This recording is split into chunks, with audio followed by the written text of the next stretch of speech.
attention all bowlers. Please hold up on your practice. Cycle all lanes back to the first ball cycle. Once your arrows come up, your lanes are ready for tournament play. Good luck and good bowling.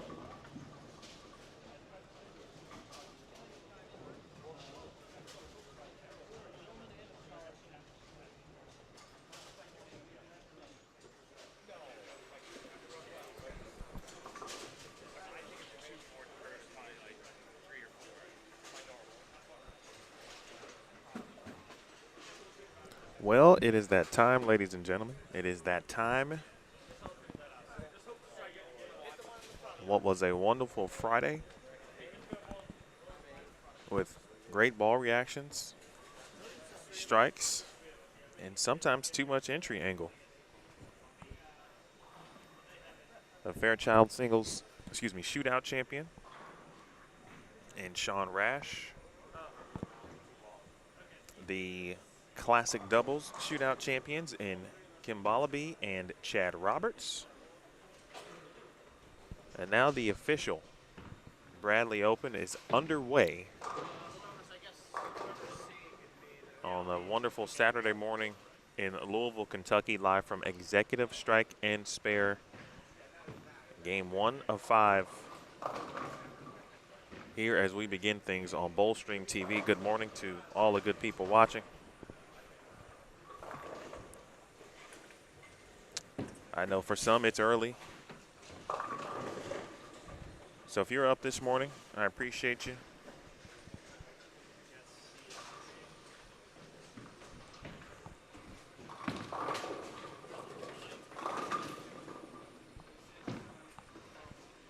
This will be fun, certainly. If you haven't experienced the Bradley, and perhaps certainly not in person, this is my first experience in person. You have heard all the stories, certainly know what to expect. And every single, well, not every single person, because I didn't see every single player, so I can't say that. But I saw a vast majority, very good amount. We talked about stories yesterday of 360 grit, maybe some 180, maybe some 220, maybe some screen. There was a lot of that going on bowling balls.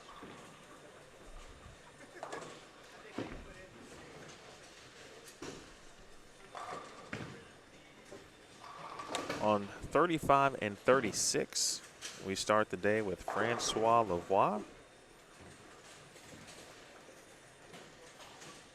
Brian Robinson, and Daniel Binge.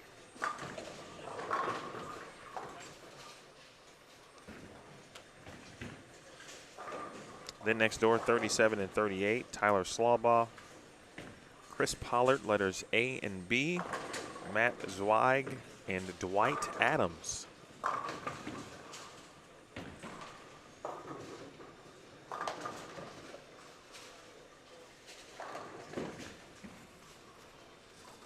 Zweig is C. Dwight Adams is letter D. And a nice shot there for Chris Pollard. Already, just in the first couple of shots, you see how many ways and players have elected to kind of start attacking this pattern. We saw Francois go up the boards, try to point the gutter a little bit. We just saw Brian Robinson be in and try to play that little fallback. Daniel Binge is kind of in between.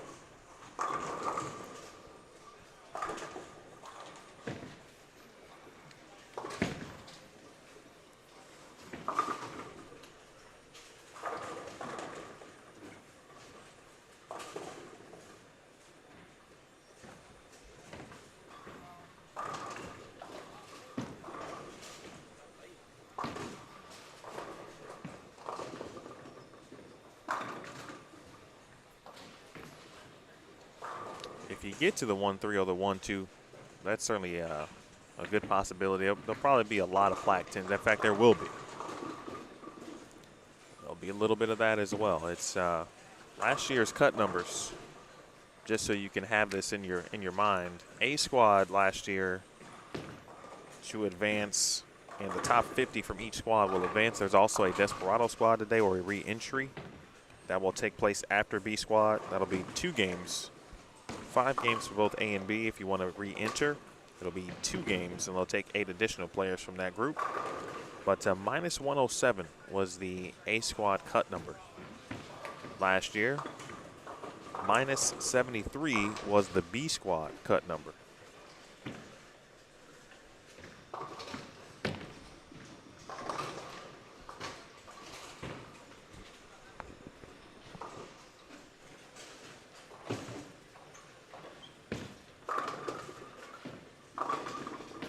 Good morning, Kevin.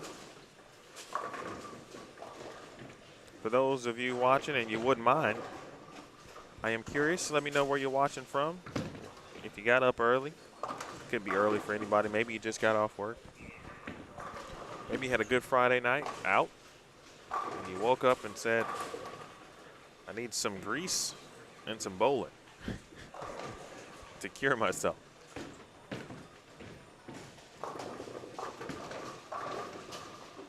Well, that was nicely done there by Matt Zweig. Matt has been on Bowlstream TV a few times in the last couple of months. He was a finalist, made the stepladder, at the New Mexico Open last August, an event that was won by Dylan Taylor.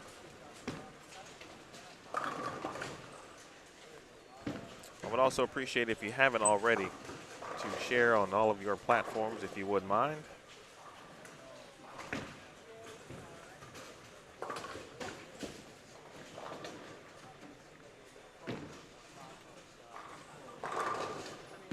Certainly hit the thumbs up, subscribe if you haven't already. Oh, what could have been a 5-7-10 was briefly a 7-10, and then an X on the board for Francois Lavoie.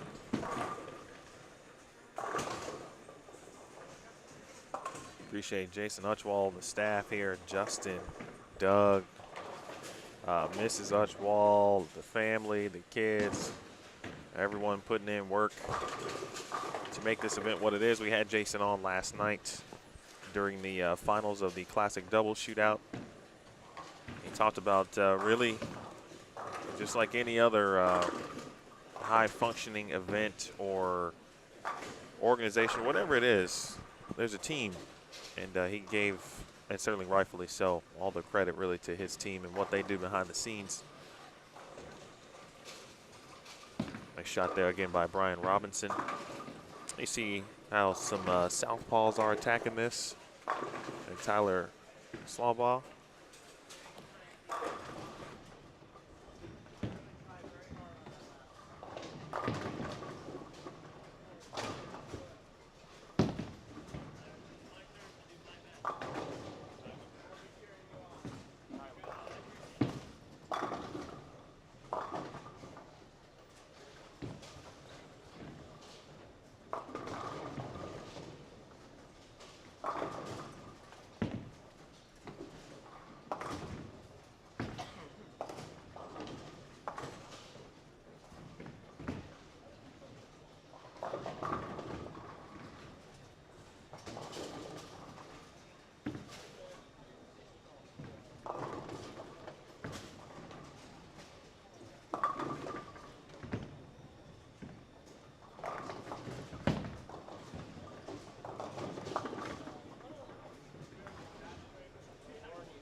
Boy, Chad Roberts really likes bowling.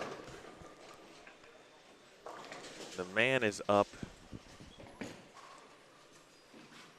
after leaving here at a, I don't even know what time it had. It was definitely after 1, or maybe right before this morning. Nice start here for Robinson, by the way. And now he's up watching bowling. I'm sure he wants to support Kim Bowlby and get an idea of what's going on, certainly on the fresh. Chris, I'm sorry to hear that.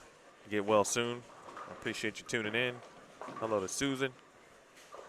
North Carolina. DJ watching from D.C. Ian Blake watching from the UK. See you. Long Island represented. Kazim, Madison, Wisconsin, where Rick. Austin said they're hooking a little bit more than usual. Well, that could be good. Chris watching from Australia. Hey, Shell, good morning. John watching from Glasgow, Kentucky. Joshua, his son is bowling. All right, I'll be on the lookout. April on the Will Burns squad, watching from Canada.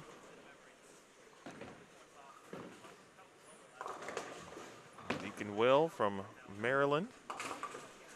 Enjoying seeing how others are playing the lanes. It is definitely different.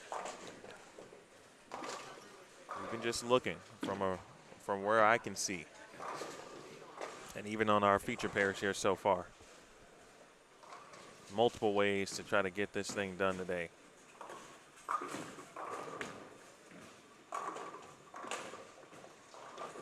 Got some youth league popping. I see you, John. Groveport, Ohio. What's up, Eric?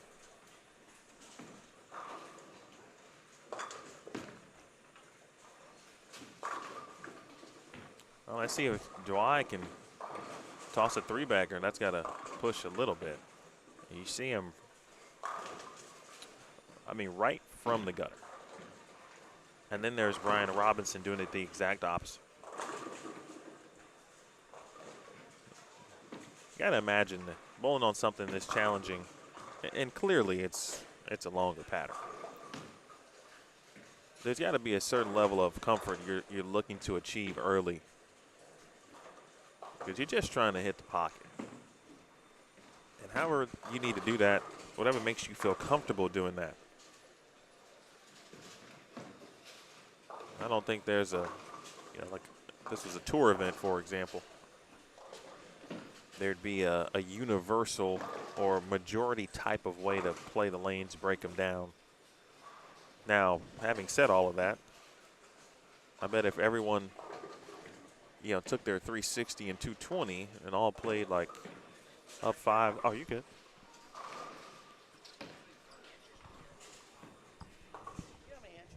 I don't know the number, but they announced, I think they said estimated 180 plus-ish, 180-ish. What about this spot? Oh,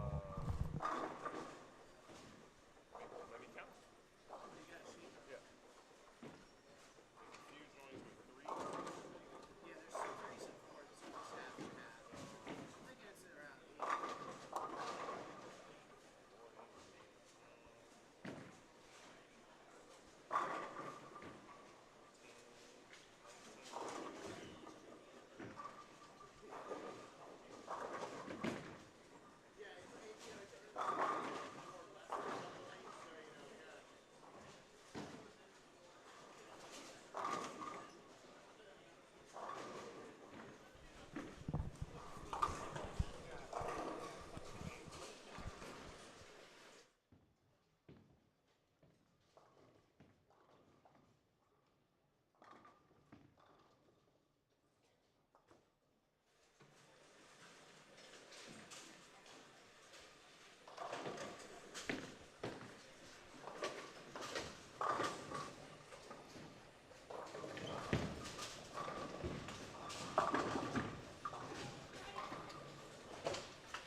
Because this is my first experience, I've got to imagine that, like, I'm not sure if Brian Robinson knows Dwight Adams. Maybe they do. But even if they don't or didn't know each other prior to today, I think that the because of the lane condition, and everyone's trying to do the same thing. Like there's a common bond.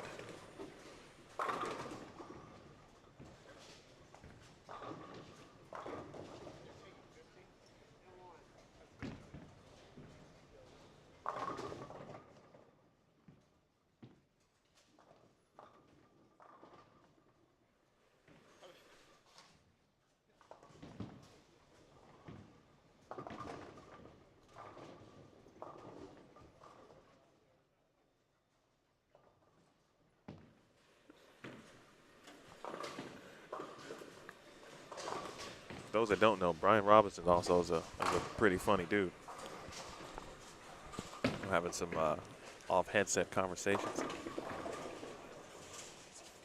All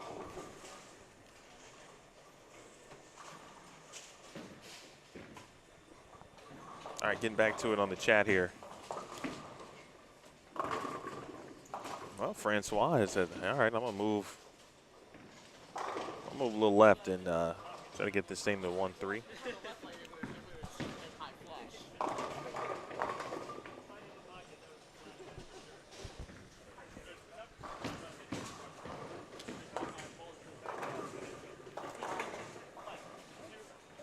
Austin is Mookie bowling. He is not. I saw the Simo question earlier too. He's not on A squad. I can't confirm regarding B squad.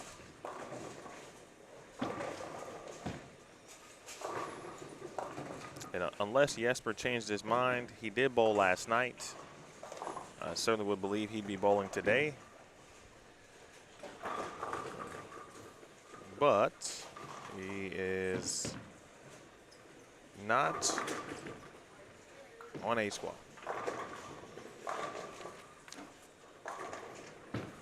Doris watching from Alabama. Good morning, Doris. Appreciate the support as always. Well, Austin, because I haven't seen it in person, but I've watched certainly before. Lengthwise, I'm guessing it's still in that range that it previously has been. There's still plenty of oil. I've had some folks already in the chat, Austin, for example, reference that they look to be already hooking a little bit more than normal. If you see any kind of hook on this, it's got to make you feel good. Hey, Ty, good morning. Cincinnati, I know Cincinnati is rocking, boy. That's a place you'd want to be right now, I feel.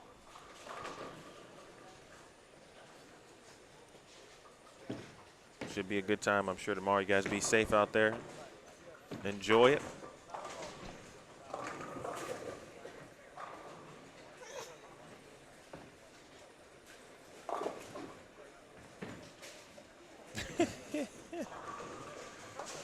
And there it is. Good comment from chat. 40 and 80 grit might be on the loose. Definitely some 180s. I saw him. Trace watching from Middle Tennessee. Nick's on his way. Be careful. D. Rhodes watching from Indiana. Rebecca watching from Michigan. And rooting on Frankie.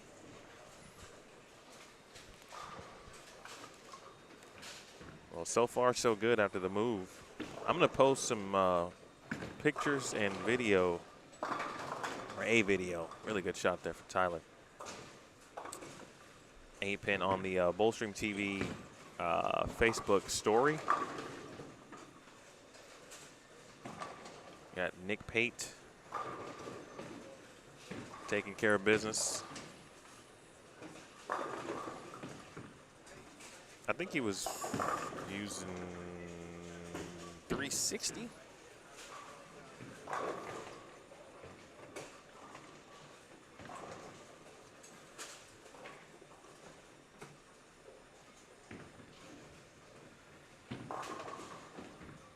Got a couple of pictures of my man Daniel Farish's equipment, what it looked like regarding some grit. Saw Chris Barnes this morning. Got a couple of photos of his equipment.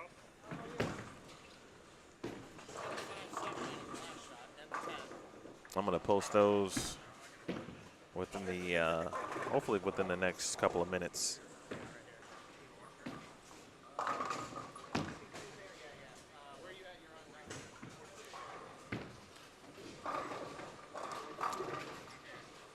Like Zweig's look right now.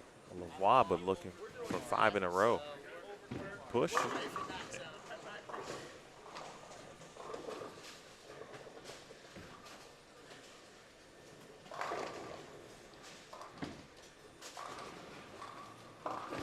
Michelle, Daniel is bowling on this squad. The closest I'm going to get to him is actually 33. We do have a camera in that area. That's our peek in camera in case something's going down. I'll try to peek in on the homie.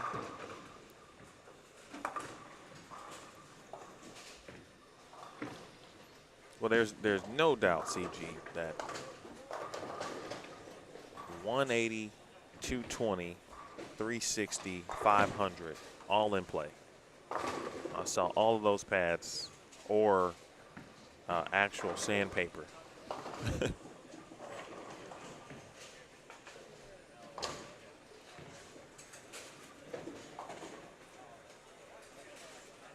Shane, appreciate that info.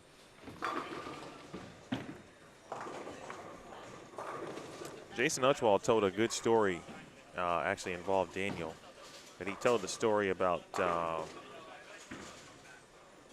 think some of his first encounters with the Bradley back in Lexington. And he mentioned some of the things he was looking at. And,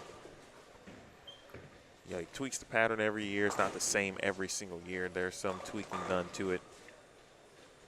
This is the second year that it's been an executive strike and spare since moving down to Louisville. It was at Ken Bowl previously.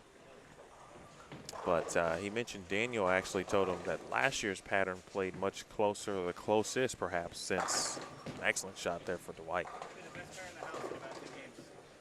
Dwight out here doing his thing. Well, but to finish that story, played the closest Daniel felt to the last time in Lexington, which Jason certainly felt like that's what he's been trying to accomplish.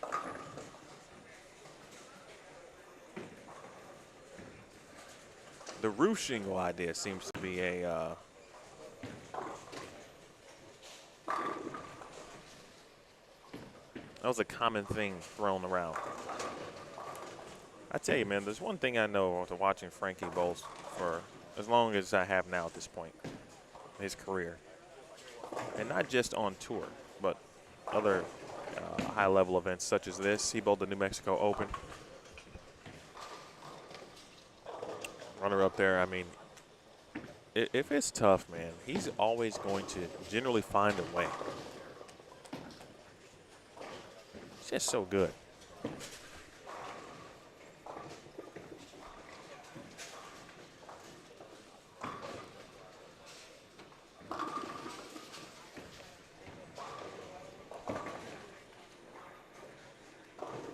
Daniel finishes with 143. Spare will give Francois 205.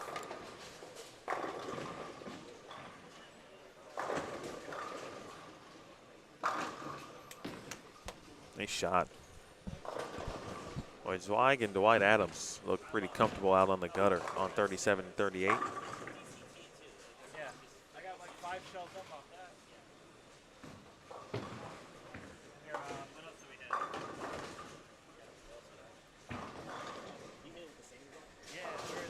Shane, I do believe Tommy is bowling. He bowled last night. I think he is also in B squad. I think a lot of players we saw yesterday are bowling on B squad, and yesterday I mean bowling on last night's double shootout. Chad Roberts, for example, is bowling on B squad.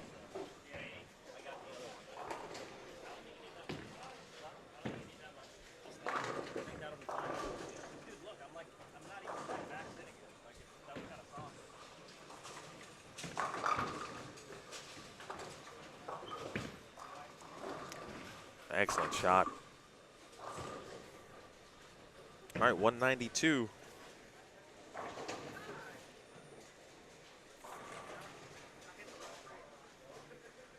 Well, Brian Robinson, again, 205 for Lavoie.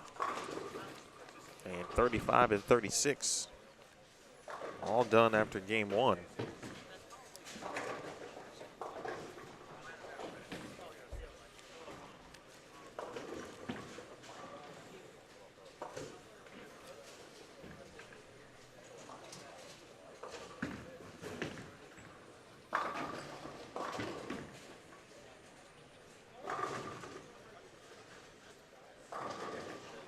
Chris, hopefully what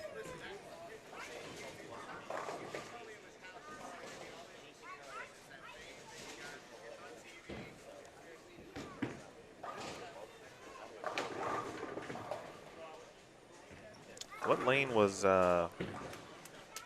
is Will Burns on? Let me look for him.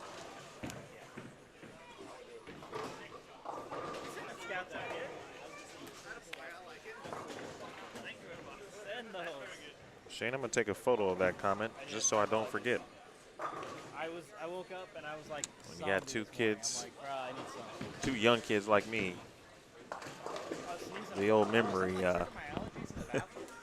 starts to go away a little bit. 37 and 38, the place to be right now.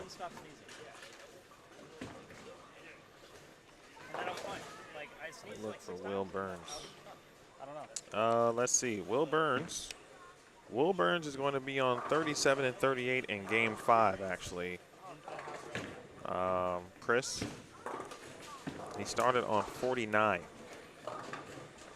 And then he heads to lane 7, 15, 25, and he will finish the day on 37 and 38.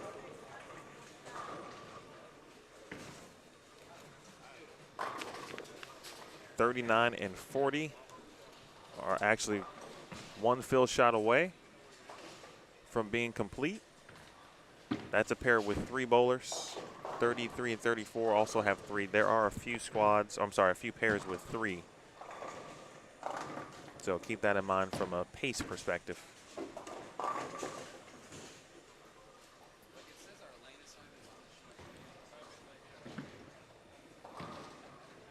Looks like we'll have Bailey Maverick.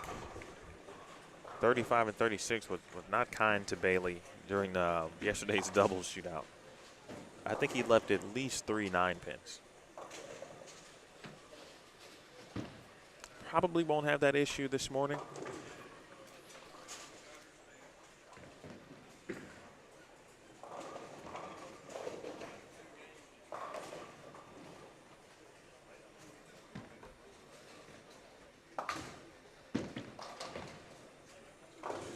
All right, Tyler's going to be in the 150s.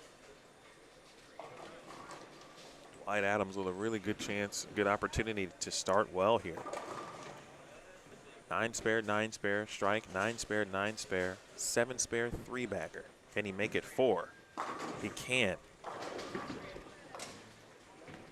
All right, so somebody tell me what's Dwight's story here? What am I missing? Tell me about my guy Dwight.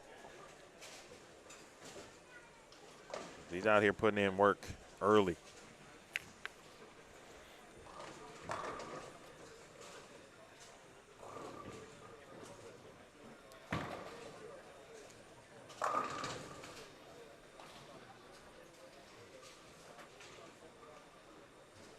One of the live streamers, at least for me, as a broadcaster in general, is to have a roster. And, you know, let's just say it's basketball, and I have a jersey match the name on the roster. For you to ask the coach pronunciations, and somehow, excellent shot there for Dwight, and somehow the name is still wrong. So anytime I look at a roster, in this case, he is letter D on the roster, but of course, he's D up top. I know Matt Zweig is C, so I'm confident that this is Dwight I'm referring to. There's no worse feeling, though, than hyping up someone, getting into it with them as far as, you know, their performance, and then that's not the same, or that's not even their right name.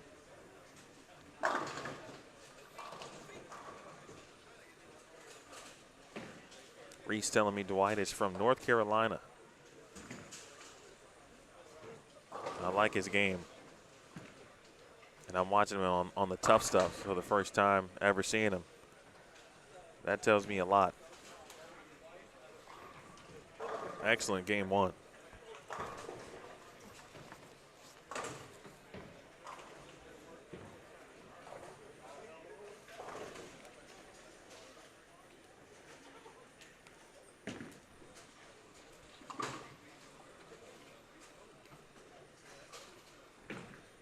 All right, 235 for Dwight. Tyler Slaubaugh with 153. Chris Pollard with a fill left. He has bowled well also. Strike will get him to 211. Had a four-bagger in there before an open in the seventh. Zweig.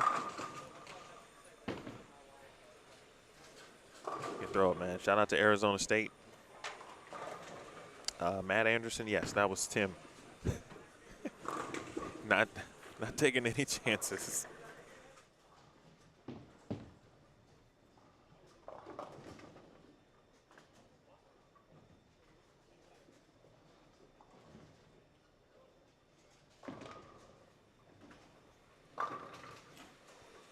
That was Tim Stampe, of course.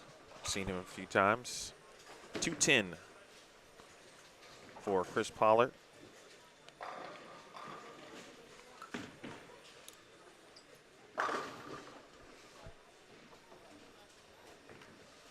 That shot looked kind of normal there from Bailey. I know he's really good. I felt like he didn't have to do extra. Trying to get his ball to 1-3 that time. Stampe, along with, again, Bailey, Maverick, and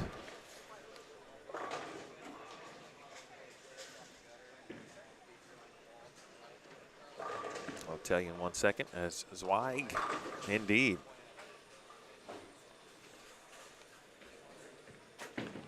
Pay that man.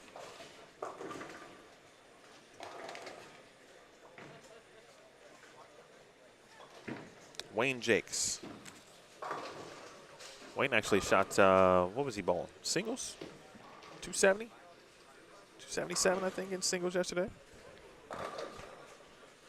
I like Reese. I like you already, Reese. I hope to meet you in person at some point. 238, man, for Matt Zweig. Boy, if you're coming over to 37 and 38.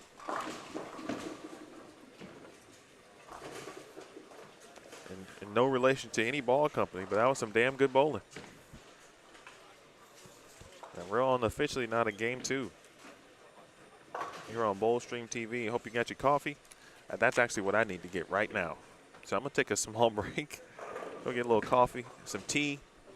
I got a long day ahead. My voice needs to last certainly through tomorrow. We'll get you set up for game two.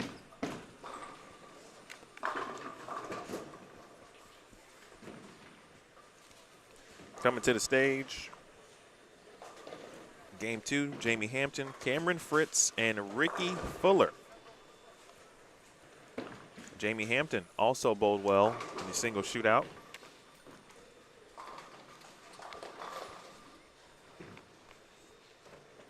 I believe, if memory serves correct, lost in the quarterfinals, I think.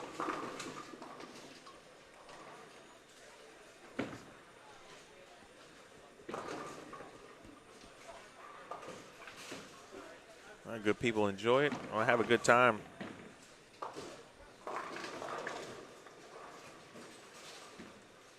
And then we'll also check in on, looks like Daniel Farish, Nick Pate.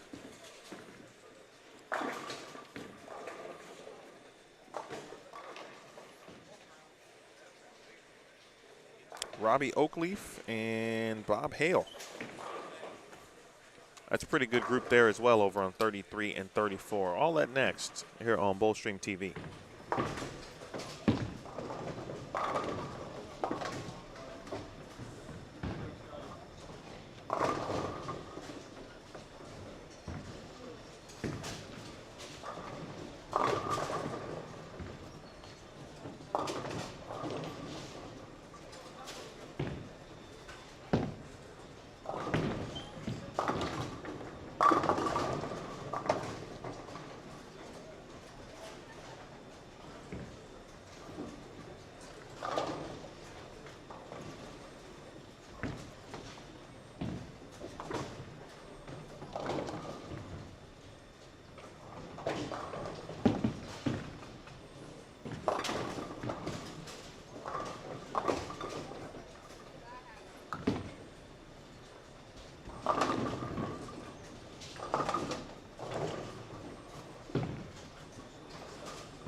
Boy, I go away and Bailey Maverick out here with 6 in a row.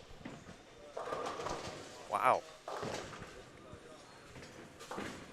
Before I left, though, I said, man, it looks like Bailey doesn't have to do anything extra.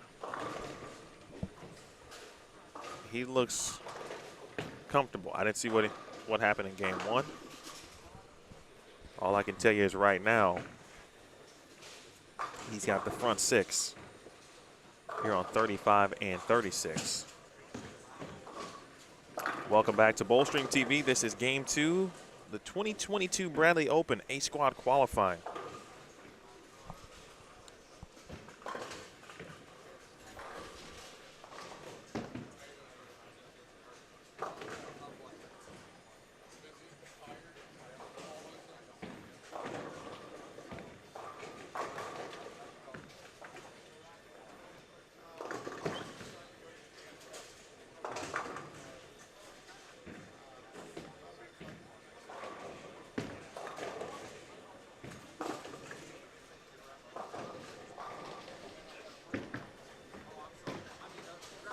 All right, so at this rate, obviously 35 and 36 is going to cruise in regards to pace. So we'll have 33 and 34 and then 37 and 38 to watch.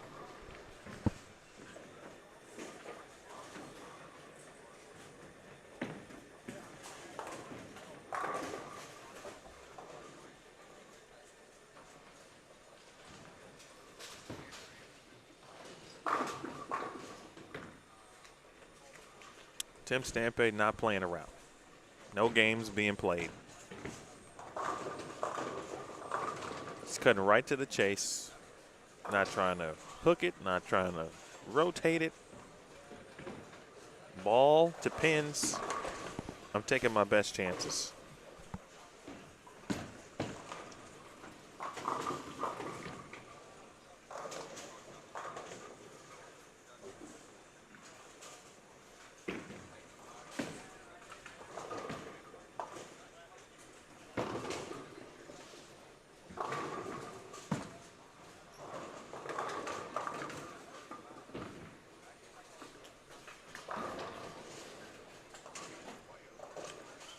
See Bailey Maverick. You probably could have. I think you've been paying attention. You can see he's essentially three-stepping on the right side of the lane, where you might see that more obviously when players need to get in, or loft the left cap, for example. So my guess is for Bailey specifically, that's his way of either if he needs to slow it down or whatever he needs to do. But he is mimicking that on the right side of the lane, theoretically.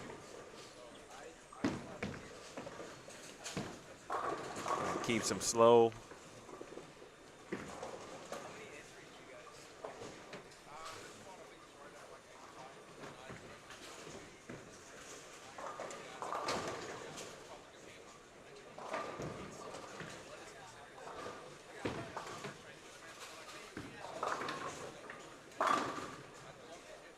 Tim kind of playing them like, for those of you who might be familiar with the Peterson Classic in the Chicagoland area, where a lot of folks who bowl that event, and it's known for its grueling, rigorous, intentionally, kind of obstacles on the lanes, if you will. Can't see the pins, if my memory serves correct. There's like borders that come down, almost like banners and such, so you can't really see certain things. But that's a tournament that's intentionally trying to deny you from shooting anything close to 1,600 for 8 games for $25,000. But that's how Tim's bowling. He's like, no, player, I'm not doing any of that.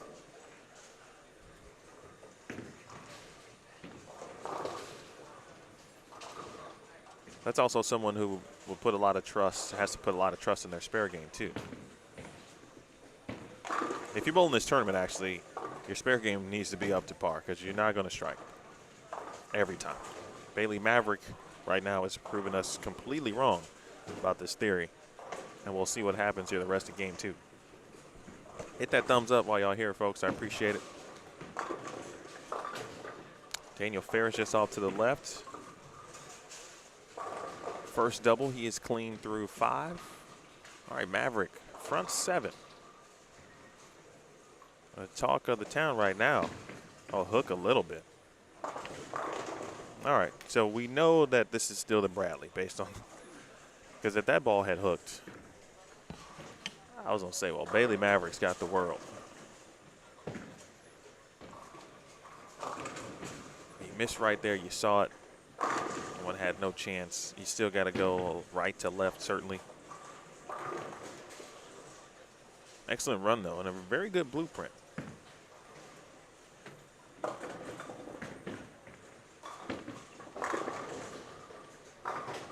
I think, like many, my first introduction to Bailey was his PBA Players Championship appearance.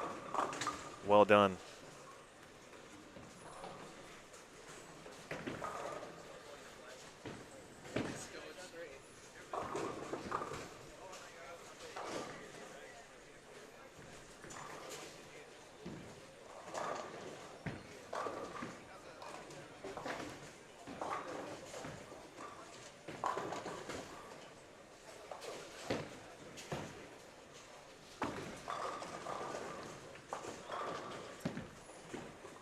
Boy, everywhere I go, I jinx people.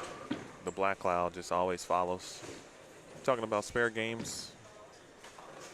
Tim misses one there.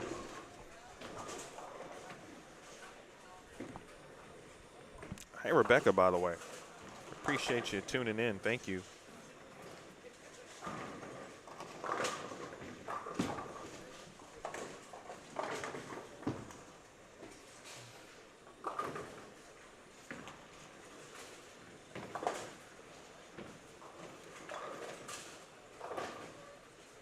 And everyone else, for that matter, tuning in. For those of you who have tuned in or did tune in yesterday and will tune in today and certainly tomorrow, thank you kindly.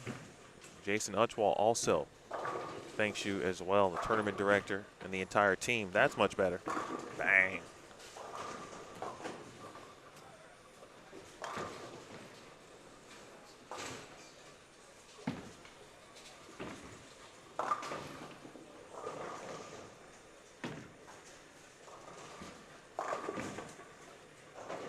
Appreciate you, Bluegrass, as always.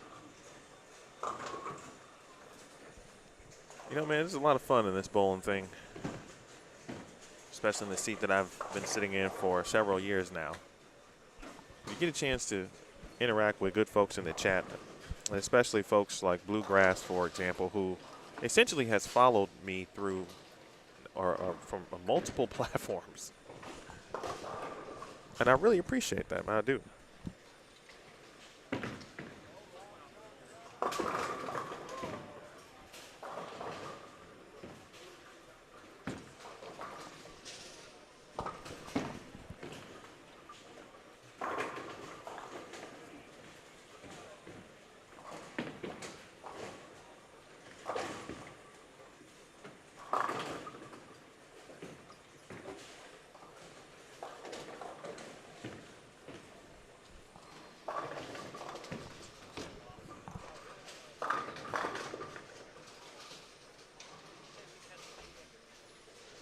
Over on 37 and 38.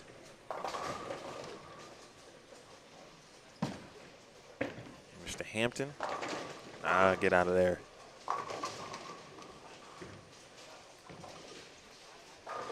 The one thing that I think players who have bowled this event and are experienced in it will certainly understand, but because there's so much grit being used, and especially, you know, those playing the gutter, playing the air like Bailey, we saw Matt Zweig, Dwight Adams over on 37 and 38. You know, that front portion of the lane, I know it's a lot of volume, but it's going to go away. They'll start to hook early. So you might start seeing kind of multiple balls hook in multiple places. Might hook before the arrows, roll, then like hook again 40 feet down the lane.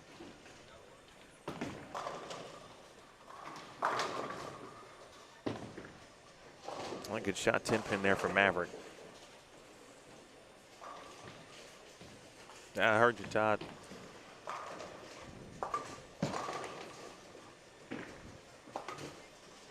Doing your thing down there in Cincy.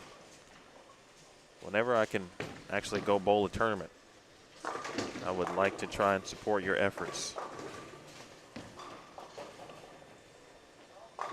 Maybe I can beat Jalen once. because every time I see him, he's winning something you're putting on.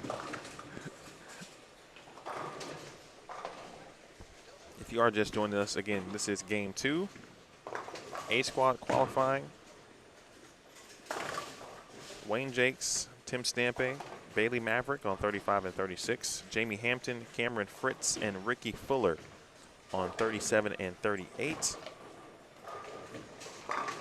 And a pair just off to our left, which I'm going to get to in just a few short frames. Take a look at Robbie Oakleaf, Daniel Farish, Bob Hale, and Nick Pate.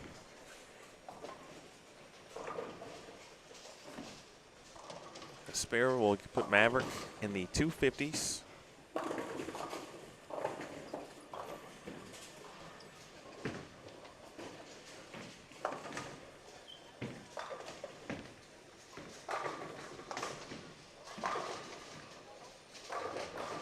But for Bailey Maverick, this has just been a masterpiece. Oh, Reese, I'm sorry. I did see that. I forgot to answer. My apologies.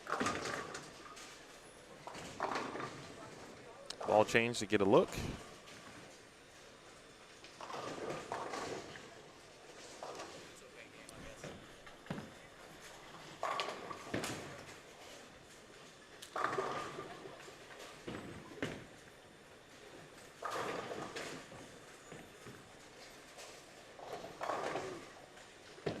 Entry fee for the Bradley Open is $360. $360 to win $10,000.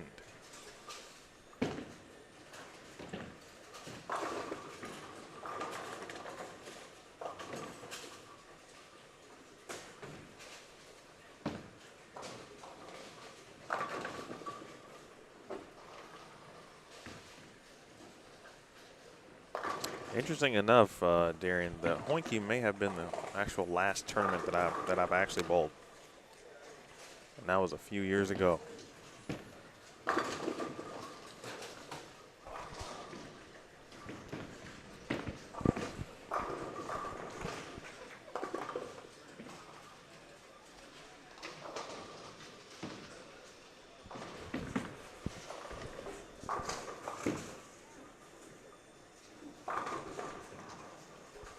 Again, 254, 200 there from Wayne Jakes. Nice job by Wayne.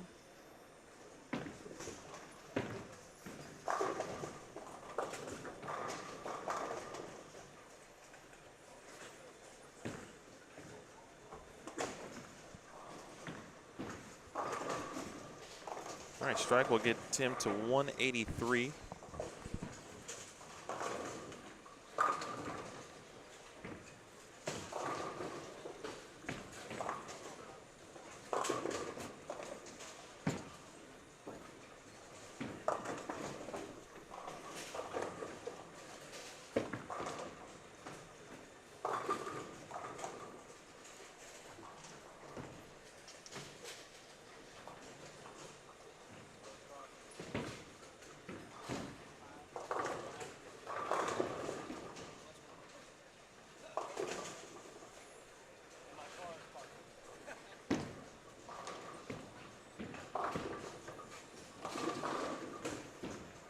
All right, Tim gave it a look.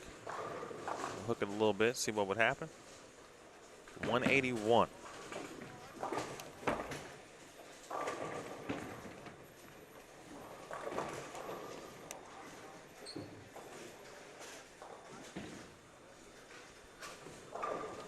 All right, let's be going over. Well, scoreboard's on 33 and 34, but I got you covered there. 10th frame. Or excuse me, 9th frame. Daniel Farish on the right, Bob Hale on the left.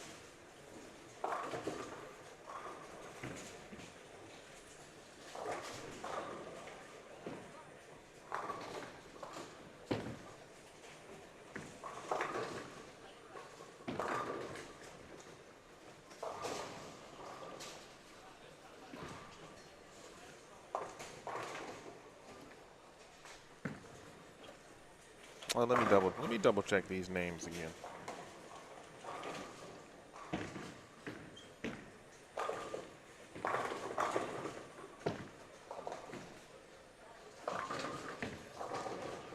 Last thing I would want to do is disrespect Bob Hale.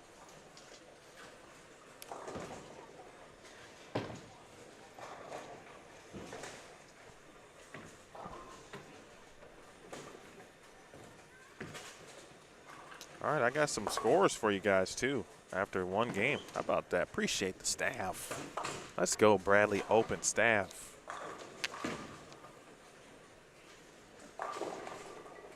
All right, so that was Bob Hale. Just want to be sure. Because this is Robbie Oakley. This is Nick Pate, as we all know. Still keeping an eye on 37 and 38.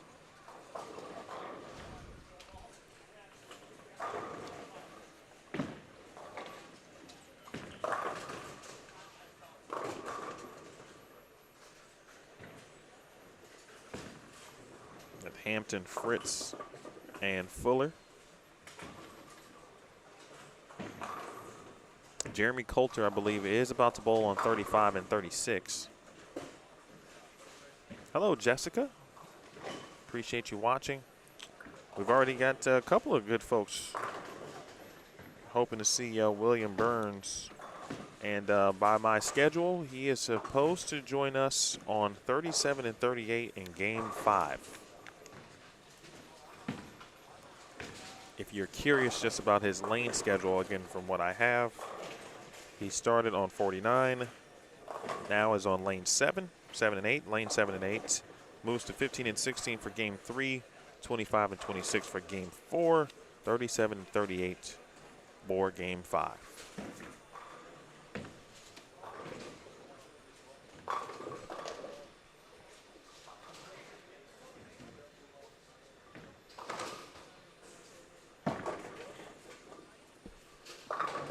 All right, so Game 1 tallies. Steve Novak with 246. That was the high game for Game 1. Now, we saw a couple of great scores on 37 and 38 from Matthew Zweig and Dwight Adams, respectively. So 246 from Novak. Dom Barish had 243. The aforementioned Matthew Zweig, 238. Here's Daniel Farish. Oh, he'll take it.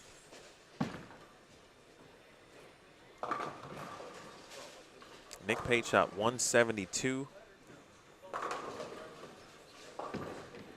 That opened in the 10th frame. Bob Hale just opened 175. 190 from Robbie Oakley.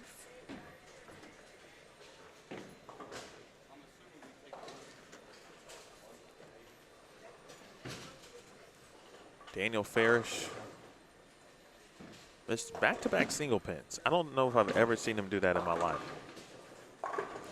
9 spare in the 9th. You saw the first one in the 10th, and then just a weird, strange hit there. 4-7-9 for Daniel. 2 would get him to 169.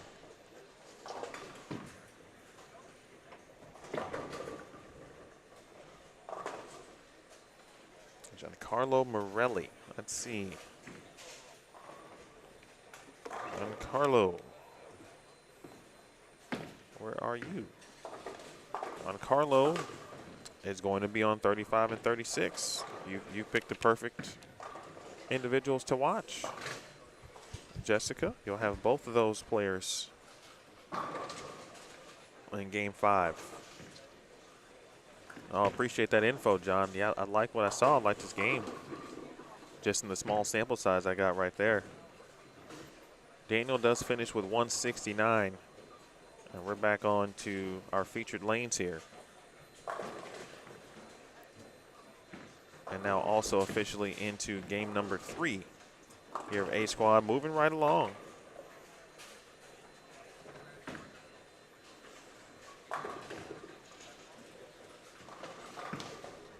I want to give a shout out to the sponsors here.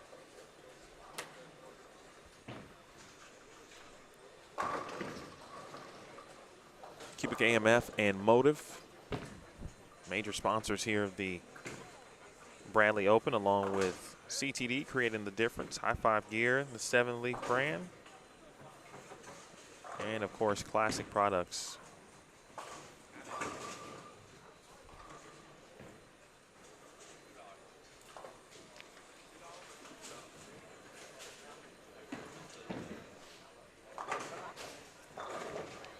All right, final scores over on 37 and 38. Jamie Hampton, 144. Cameron Fritz, 117. Ricky Fuller, 161. And we will welcome on 37 and 38, Sean Maldonado, Paul Soteric, Max Voicer, and Tommy Tikas. We've got Brian Halen, Jeremy Coulter, and Kenneth Daniels here on 35 and 36 as we begin game 3. Brian Halen and Zeke Bates had a nice run in last night's Classic double shootout, where they came back to beat the top seed. They were the 8th seed, by the way. Eight teams advanced. They came back to beat Kyle Mayberry and Graham Fa in the quarterfinals. Came back to defeat Ryan Simonelli and Jacob Buttriff in the semifinals, and almost Kim Bolaby, got some carry. The second shot in the 10th frame, or they may have almost come back to defeat Chad and Kim in that regard. Finishing up the game 1 standings, Jacob Yazel 236, Dwight Adams 235, Chris Barnes 235, Aaron Ruiz 233, Nathan Peck 230, Kim Bolaby 225, Brett Shepard 222, Kevin Williams 221, Blake Hizzle 219, Mike Maribel 215, Tom Doherty 213,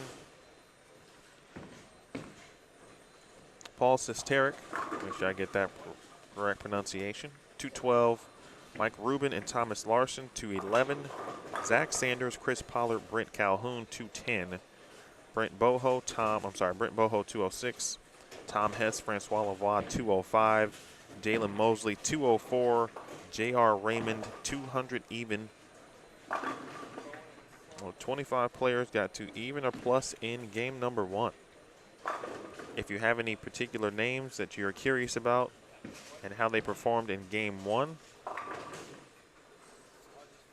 please drop a note in the chat and I will look it up for you and type it in.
I did reset. Said Dwight 235. He was in the top 5, so his score was early. It's like when you, even for him, like his last name starts with an A. So in school, I'm sure Dwight was always first for a lot of things. I was always last with the W last names.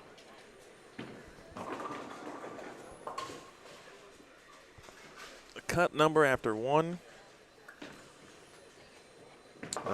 game 1 is 173. My apologies there. I did leave that off. 173 After one game, that's your number.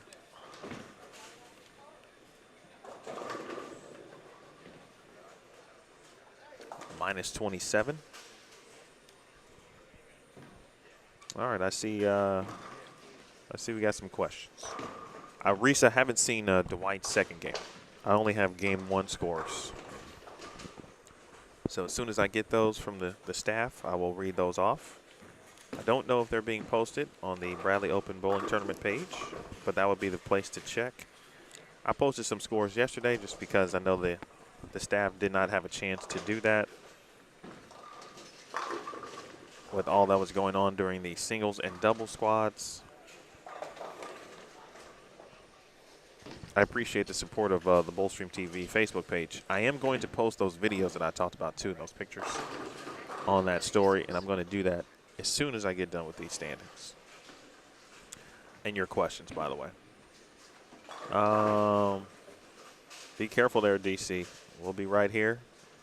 Shell, that sounds great. That is not in my future. Will Burns. That is a question for everyone. Where's Will?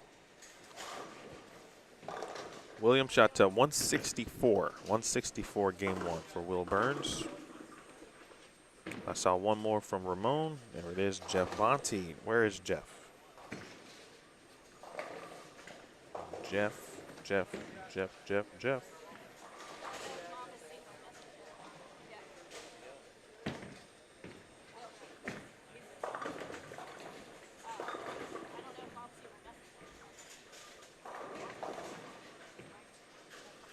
Well, unless I'm missing it, which certainly could be, I might have to pull out my glasses. I'm not seeing Jeff's name.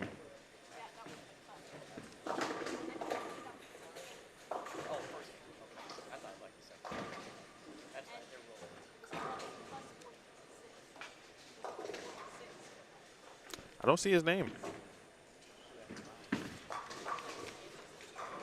John Stu is bowling this block, or this squad, excuse me. He shot 195. Other players of note, the professional question has been asked a lot throughout the first day. So I mentioned Don Barrett, for example, Chris Barnes, Wallaby, Kevin Williams, Tom Doherty, Thomas Larson. Brent Boho is a touring player now, a young one. Tom Hess, Francois Lavoie, J.R. Raymond, Graham Faw, Stu Williams, Brian Robinson, Chris Sloan, Nick Pate, Brian Halen was trying to do his thing now on tour as well. Joe Grondin. I haven't seen Joe bowl in a minute, and I like watching him bowl. Look forward to seeing him at some point today, hopefully.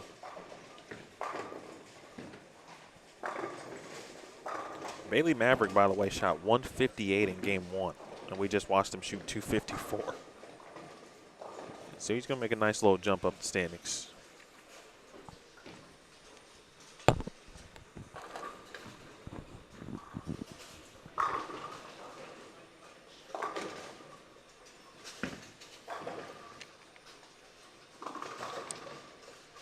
All right, we've got our crew for 37 and 38.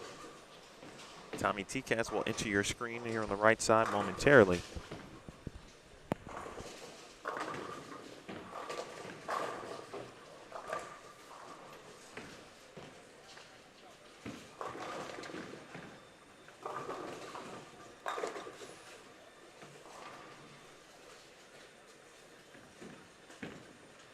I remember seeing Tommy bowl collegiately at Vincennes.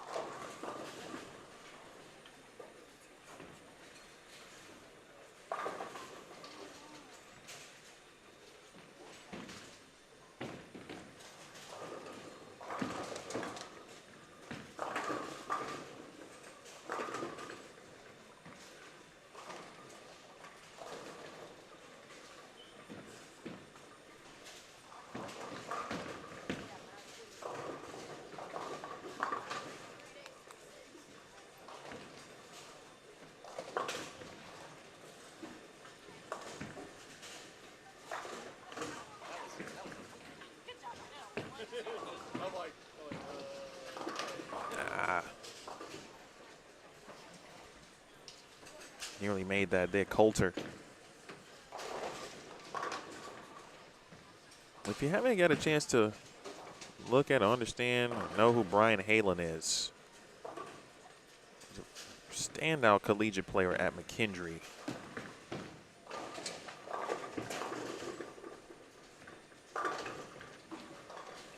We're a two-time Junior Team USA member, national champion with McKendree. Good shot. Finished third at Junior Gold in 2017. Shot 300 at Team USA trials in 17. Now trying to make his mark on the PBA tour. He can play. Representing South Carolina.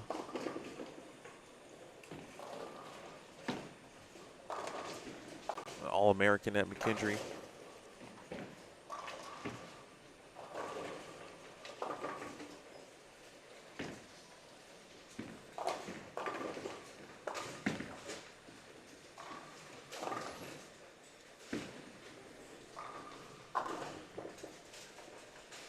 Appreciate everybody always advocating. Goal here is to, not this weekend, certainly. It'd be dope if that happened, but by the end of the year, try to get our subscriber base to 5K.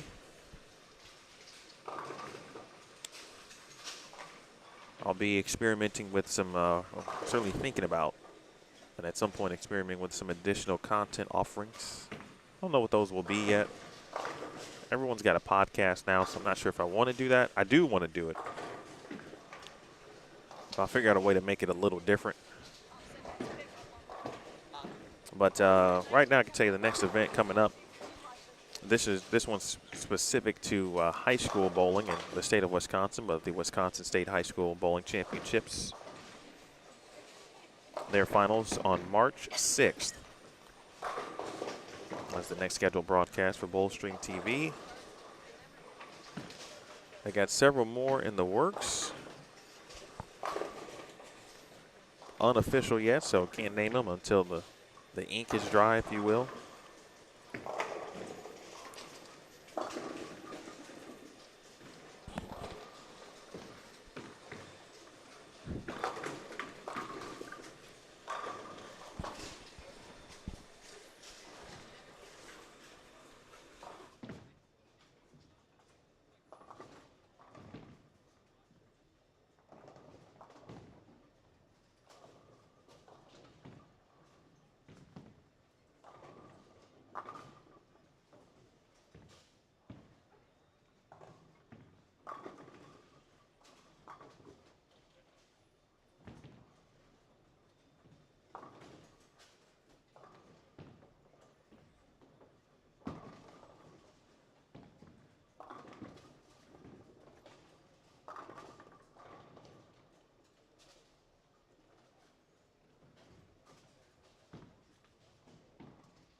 Top two pair, you are correct.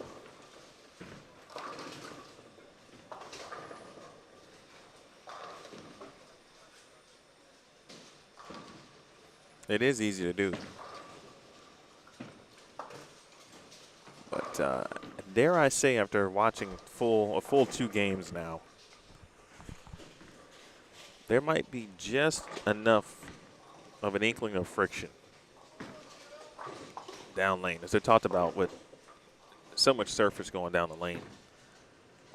The fronts certainly are going to hook. And you might anticipate the back ends being a little bit tighter. Like you watch Jeremy Coulter's ball, I mean, it was online, obviously, but he got to the end of the pattern and still made the move.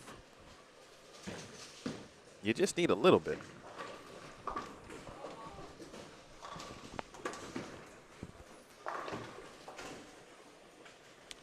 Let's see, twin turbo. I think I have the advancers round to start about 6:15. But that was a guesstimation when I was creating the events. And that was really based on the schedule with the 8:30 start, next squad 12:30, and then immediately after the B squad this afternoon, the Desperado should hit the lanes for 2 games. So I'm thinking 6:15-ish theoretically should be right, barring nothing happens that would impede progress from a pace perspective.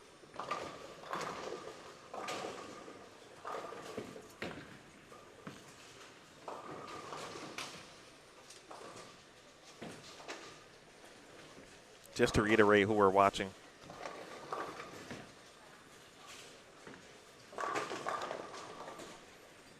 Again, Kenneth Daniels, letter A. Brian Halen, letter B. Jeremy Coulter, letter C on 35 and 36. Sean Maldonado, letter A. Paul Sesteric, letter B. Max Voisard on, letter C. Tommy Tikas, letter D on 37 and 38.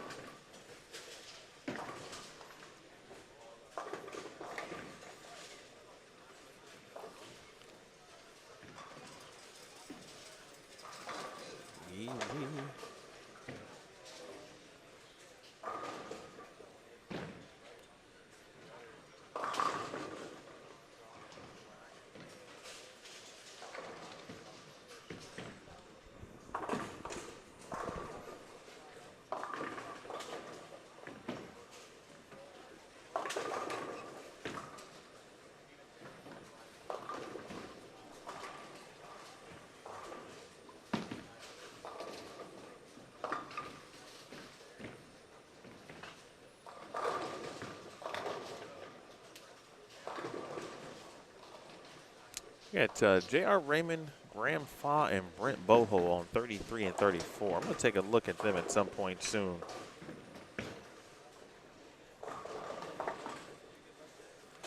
Three touring players.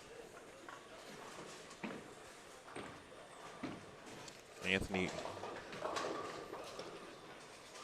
Barbour on that pair.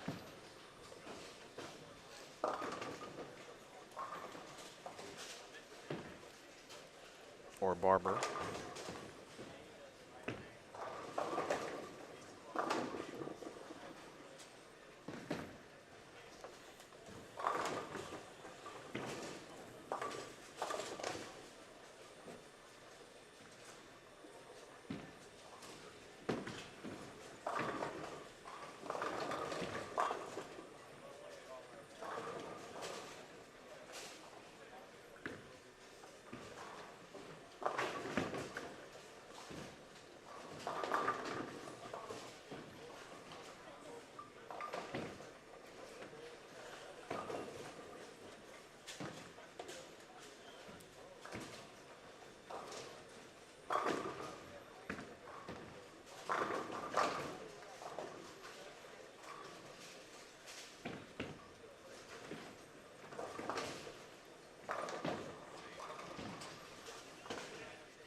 All right, in the 10th frame here on 35 and 36.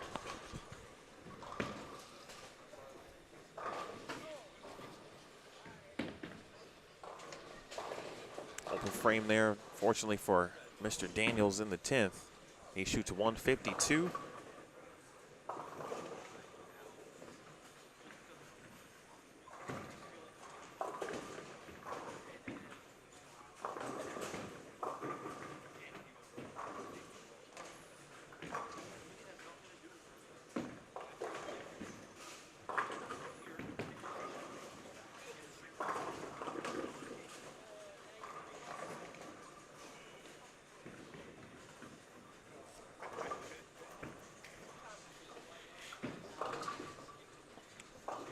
John, that's a good question. That is or will be a yes once my updates, or I should say, yeah, updates or new page layout will be complete. And so when something is scheduled, man, it's been 10-pin city for Brian Halen. And it's an interesting thing. I'll get back to that 1 second, John, but it's the opposite way of getting frustrated, right? Because he has no issue this game specifically getting to the 1-3. And he had some good carry, obviously, during the four-bagger. And then you keep putting it there and putting it there and putting it there. And you leave 10 pins. Nice spare for Coulter. Strike will get him to 154. And all Brian has to do is keep making them. I wanted to wait until I saw the ball hit the pin. Almost like you see announcers. You always hear sometimes a delay when a football announcer is going to call a made or missed field goal, where you might see it go through the uprights on television, but you don't hear them until about a second or two later. Good ones know to wait so they don't say the wrong thing.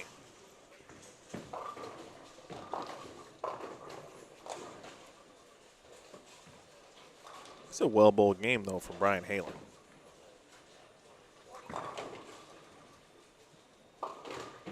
Except for that shot. That was it. 221.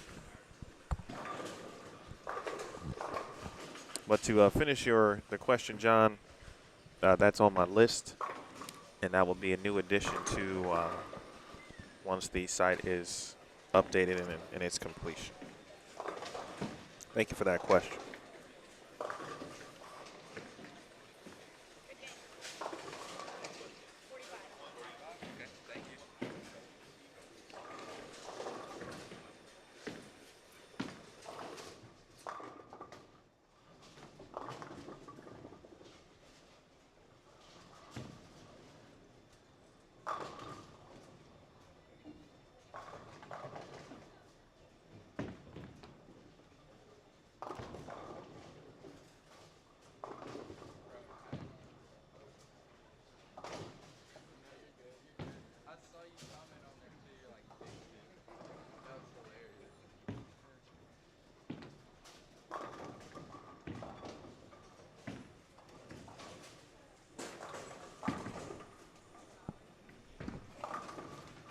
Made a brief headset switch.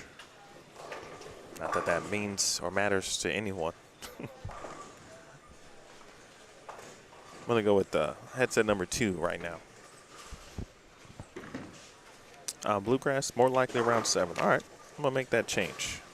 What I've learned in the bowling business, sometimes it's better to have your event scheduled for later and start earlier than the opposite.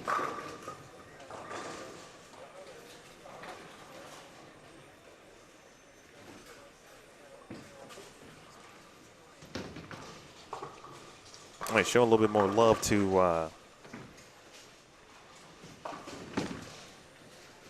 our crew on 37 and 38, but as previously mentioned, I do want to take a look at 33 and 34. We'll do that in just 1 second. I've got game 2 scores. Oh, we're cooking. We are cooking at executive strike and spare this morning.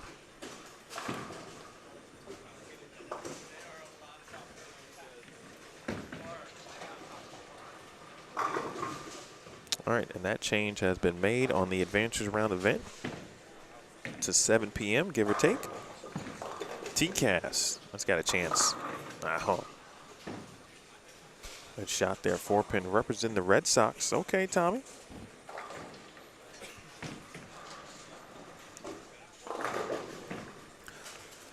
I don't know how many baseball fans we might have in the chat or those listening, but let's turn that down. Let's turn that down. That sounds a little bit better. But this lockout situation is not looking good.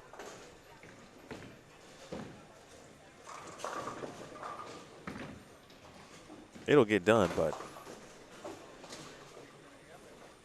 feel like it's taken much longer than it probably anticipated. Not quite 60 feet, Storm B, but I think it's definitely 50. And I think that has been one of the consistent traits about this event. Length of the pattern, the volume, the oil, what it takes to get your ball to hook.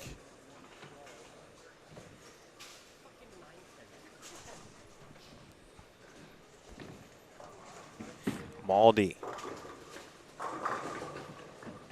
Shout out to Houston and NDO. One of the best in the country right there, Sean Maldonado.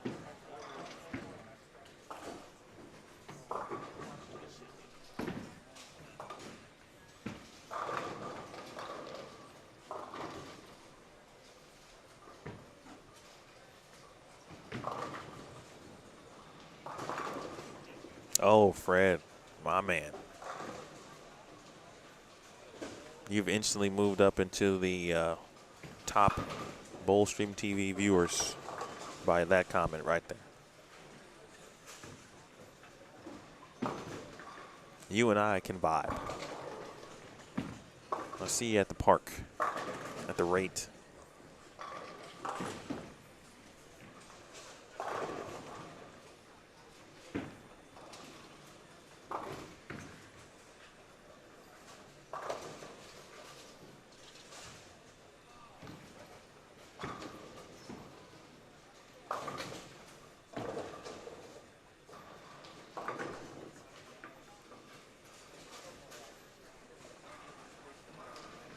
All right, quick switch on over to 33 and 34. Let me give you the rundown of who we're watching and their scores at the moment.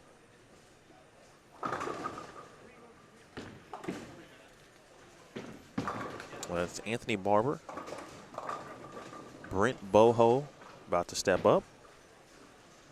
Boho is letter C, J.R. Raymond letter D, Graham Fott letter B. Boho with 126 in the 7th with a strike in the 8th frame can get to 216.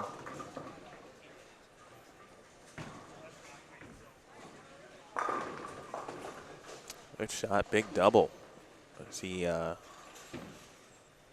sets up the 10th frame nicely there with a strike in the 9th.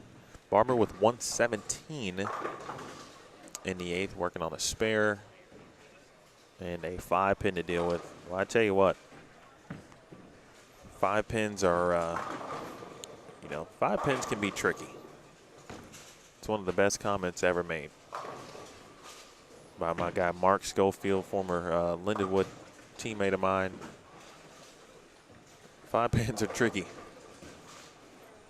Anthony made it, but on this, you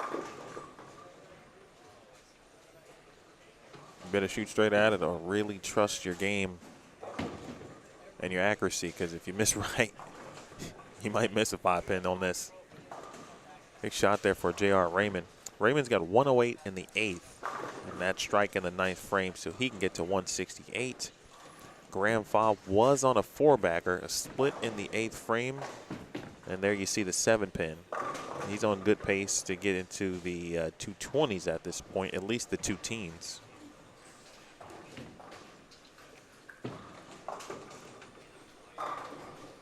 Sean Maldonado just opened in the 8th frame. 6'10". You can see just off to the right.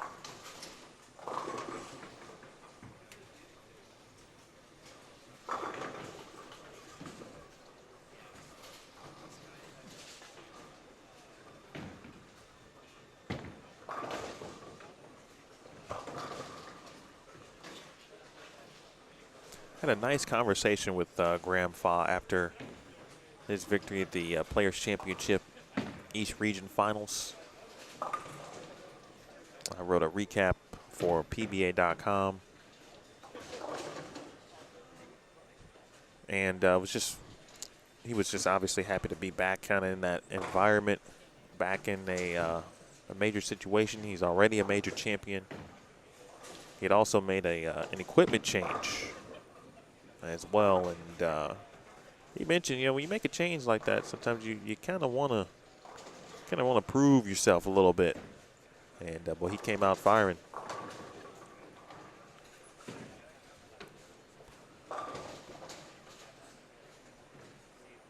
Here is Boho again with a double. 126 in the 7th, working on a double. Good break.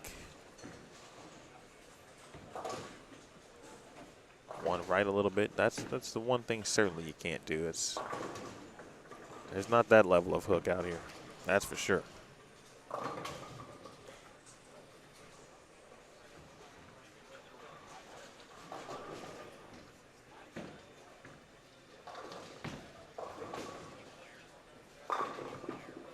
Oh, give it to him. All right, that was a 10th frame for Anthony. He shoots 155.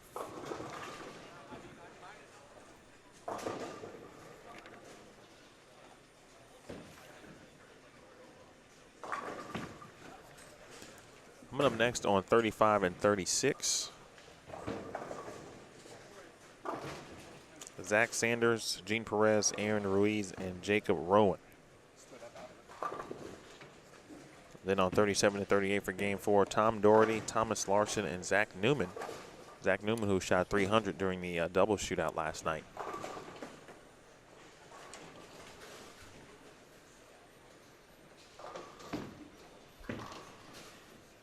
I've got scores to discuss in just 1 second.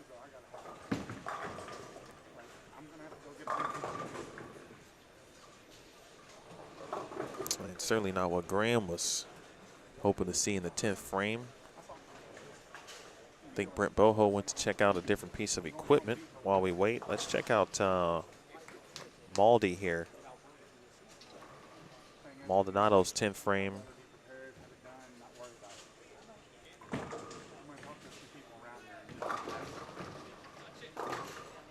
And you see that washout opportunity or attempt.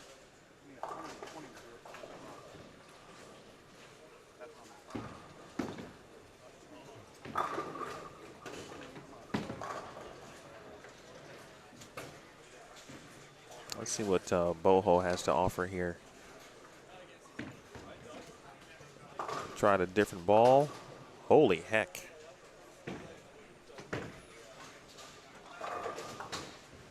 Wow, that ball. I don't know what surface that ball was at. That ball hooked at literally his toe.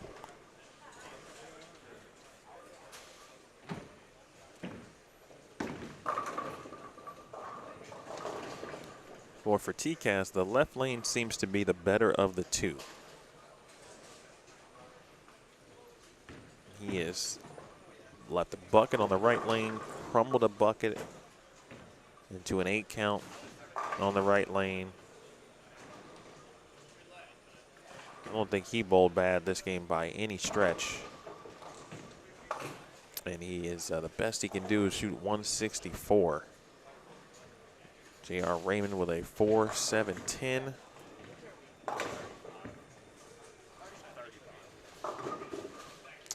Tough pair for J.R. there, 136.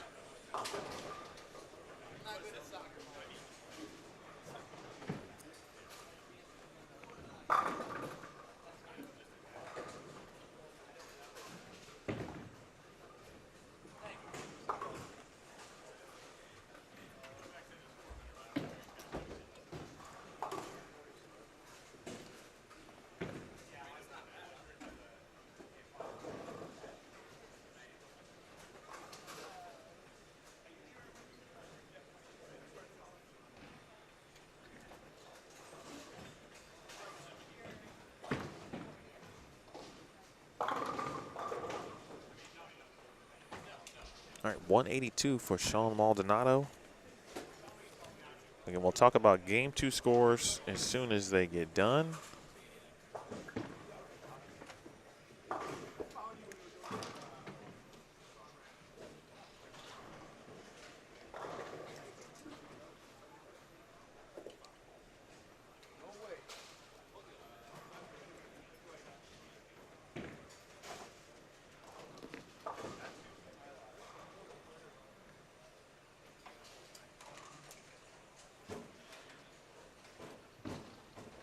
There's Paul. All right, Paul.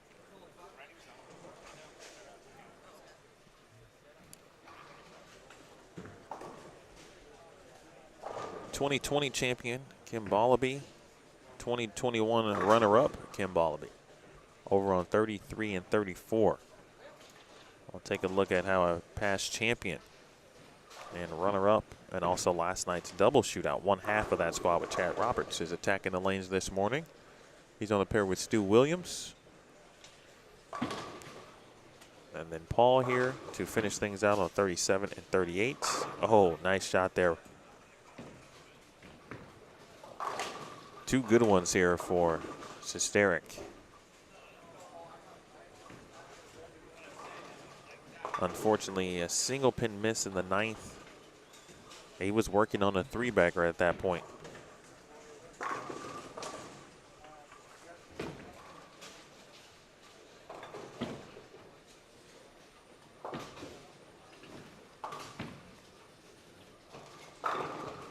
That was well done. That was an excellent 10th frame.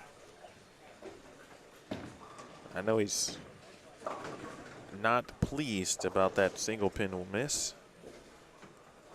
Certainly cost him some pins there, but he finished well. He gets to 202. And we're on to game number 4. Like Bill Belichick.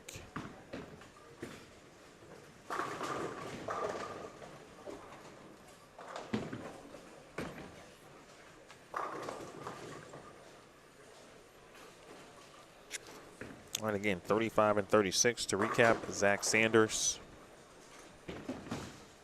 Letter A, this is Zach. That nice conversion to start. Dean Perez is letter B.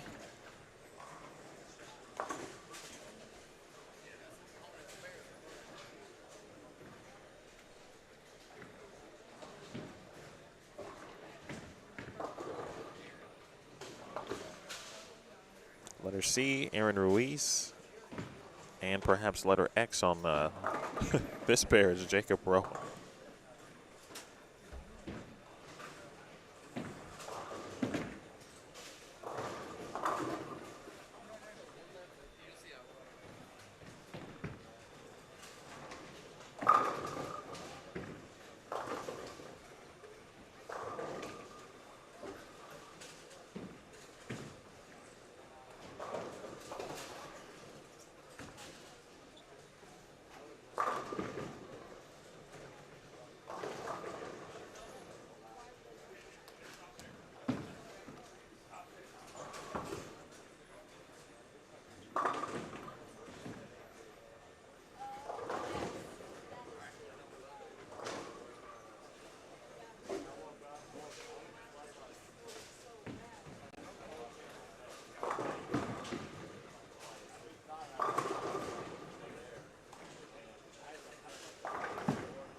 Imagine the Bradley Open being like your first tournament experience.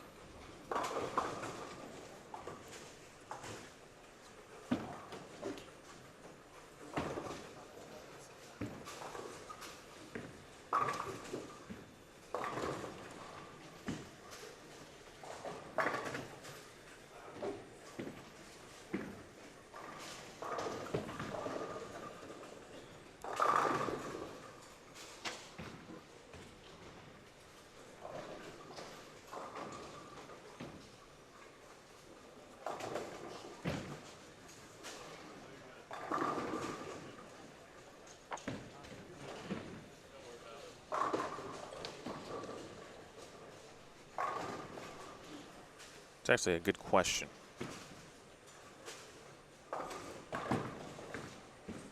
Emily, that's a good question too.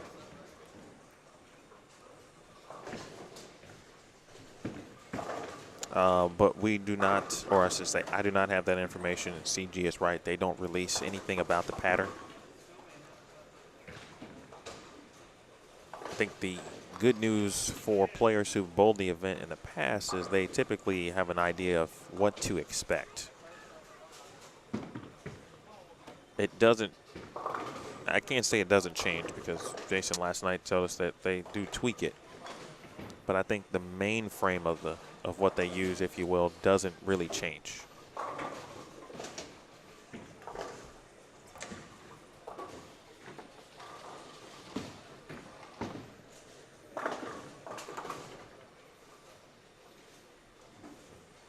Rodney, I missed that earlier. But if you're referring to maybe who's on there now or then, my apologies. But I can tell you right now, Josh Lewis, Kyle Mayberry, and Kelly Countryman all over on 31 and 32.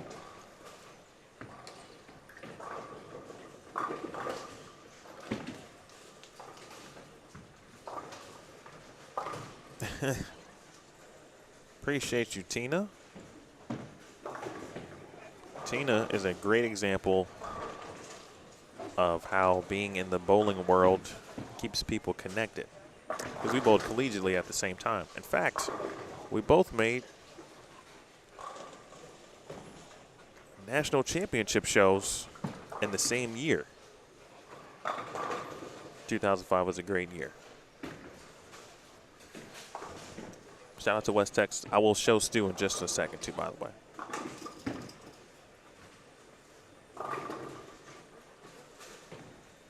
Good luck today also. I had a question in my head too. I forgot what it was. Oh, it was about bowling tournaments. Imagine being the Bradley being your first experience. Nice shot there for Larson, reigning Masters champion. Being your first bowling tournament experience. So I'll pose the question to you, good people in the chat. What was your first? And I'm gonna go full. You know, I'd like to say adult, but because we've got so many great youth players now who can also compete in events like this, because of youth waivers, etc. But I would I guess cap it or phrase it as like you know, a high level. You know, this thing's got $10,000 on top, so that kind of event. But I'm curious, what was your first kind of real bowling tournament?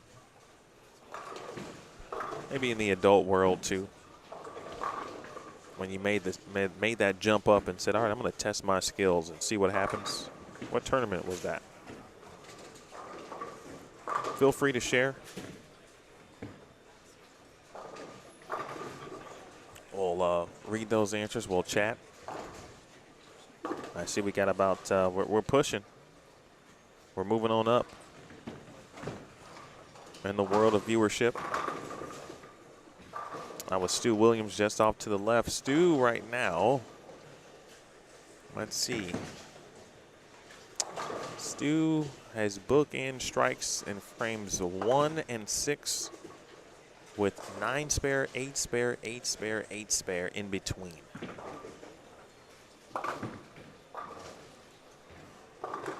Let's see what we got.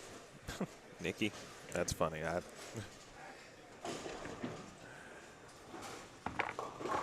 I don't know who came up with it. I just know that we learn it because it's important to know.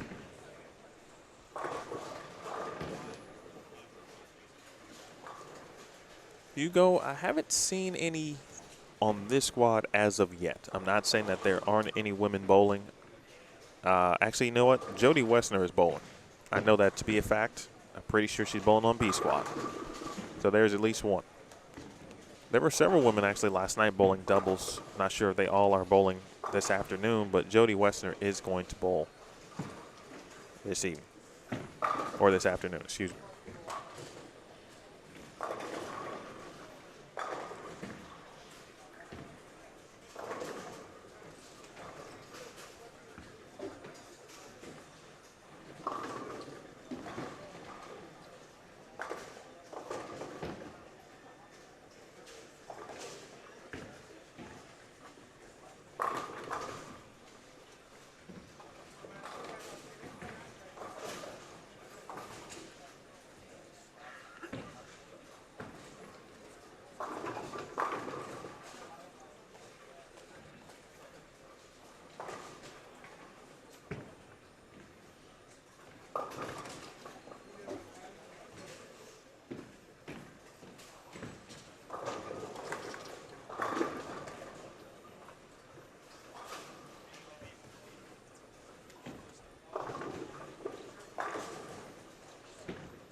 Got some good answers coming through in regards to what was the first tournament you bowled when you decided to make that step up. If you're joining us for the first time, man, this, I'm about to say something that I think a lot of people can relate to. I'm sorry. I beg your pardon. I was looking at the wrong score for Stu. You know, they've got 3 players on one screen and one on the, or their vacancy on the right. So I misspoke on Stu's shot, or score-wise. Stu actually has a 5-bagger. In fact, he's got 6 out of 7 with an open in the second frame. Let me take you there. I'll take you there. Do do do do do do. I'll take you there. Let's watch Tom Doherty. And then I'm gonna take you over to 33 and 34.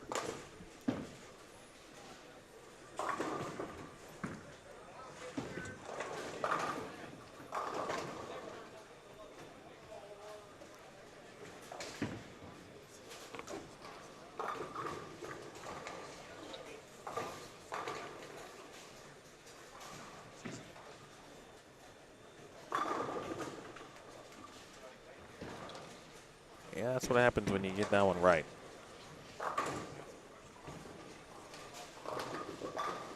Do. A side note, just shared on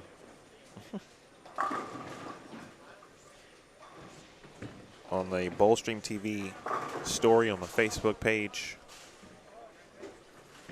Quick video of a funny video of Nick Pate doing what a lot of other players were doing. And that is do some sanding, some Aberlon padding, or Aberlon padding, if you will. All right, just to reiterate here on 33 and 34, Kim Bowlby, Glenn Woods, and Stu Williams. One half of the Beef and Barnesy show. We had Chris on in the booth actually during the double shootout. We watch Stu right now. He is working on a 5-bagger. This is frame number 8. Oh, my goodness gracious. And so, good Lord. So he leaves this 9-pin. And a couple of games ago, he was passing by the booth area in the set tee. I'm kind of directly behind 35 and 36. If you've been to Executive Strike and Spare, you kind of have an idea of the lay of the land, how the set tee works. But the set tee furniture is pretty close to where the bowlers area would meet. He was walking by and he saw Chris Barnes. He said essentially said he'd left a lot of 9-pins. And then jokingly, oh no, I'm sorry, he was referencing 7-pins at that point. He had left more 7-pins than Kim, who he's bowling with. And now he just destroys a 9-pin. So makes the spare in the 8th. Still gets to 247. This is Bowlby here. That's in the 2020 champion. Last year's runner-up. One half of the double shootout champions. Open frame there in the 9th. He can get to 199 now after the open.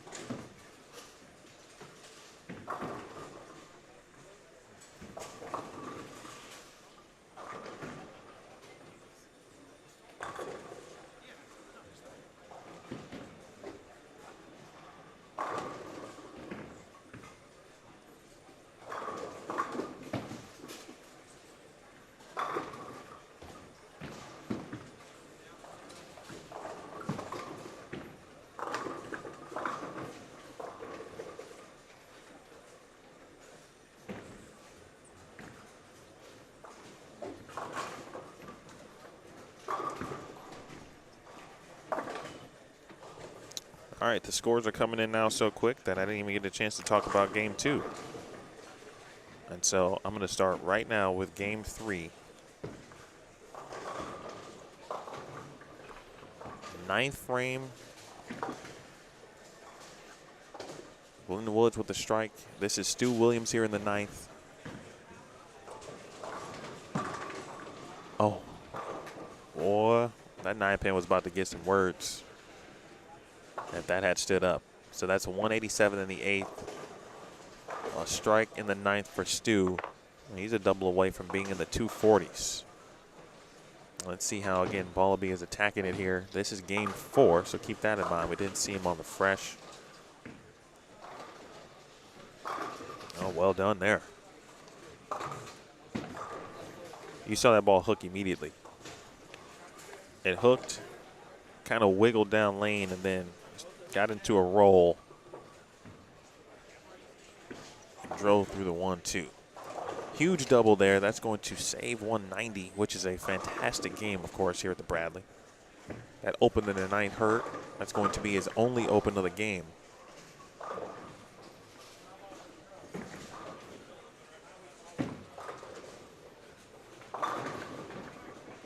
.198 there for Wallaby.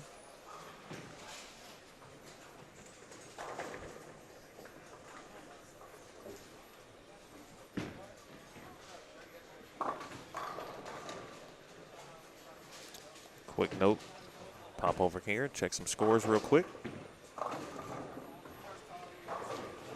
Zach Newman bouncing back after an open in the 7th frame.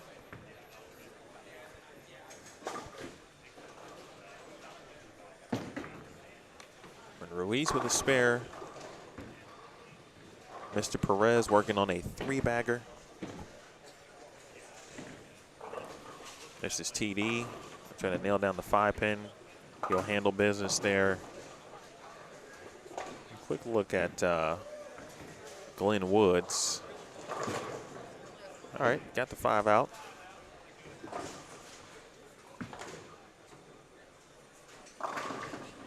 So 2 southpaws, 2 very good southpaws too. Doing it in slightly different ways. Gene Perez to Kim Wallaby.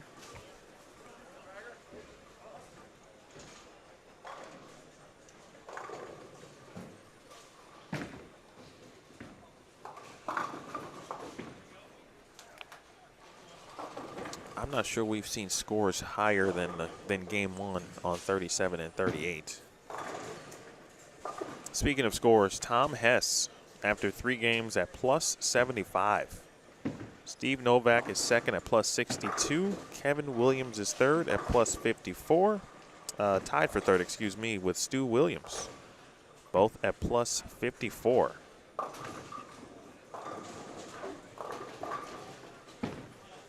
Tom Doherty, who we see right now, 5th at plus 53. Francois Lavoie, 6th at plus 44. Chris Pollard, who we saw in game 1 on 37 and 38, is 7th right now, plus 37. Kim Wallaby, 8th at plus 34. Good shot there from Zach. All right, here's Stu. First shot, 10th frame. That's a winner. Chris Barnes is 9th at plus 32. Brent Boho 10th at plus 29. Again, these are scores after 3 games. Nick Pate is 11th at plus 27. I believe the highest score of the day, perhaps. Nick Pate shot 266 in game 3. Dom Barrett 12th at plus 26. Dwight Adams 13th at plus 26. Oh, I'm sorry. There's a 3-way tie for 12th currently. Interesting leave there. Daniel Farish left that exact same hit. You saw the pin kind of dive out in front.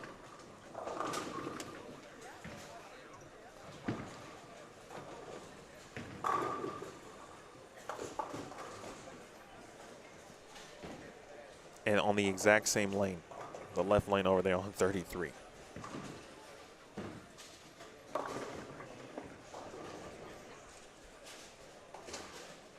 All right, final score for Stu is 232. So right now after 4, Stu Williams 195, 223, 236, 232. Sitting at plus 86 after 4 games. All right, a 3-way tie after 3 at plus 26 for Don Barrett, Dwight Adams, and Jalen Mosley. Paul Sesteric was 15th at plus 17. Thomas Larson 16th at plus 9. Tony Lambert 17th at plus 4. 17 players plus through 3 games. Your cut number, top 50 advance to tonight's advancers round, is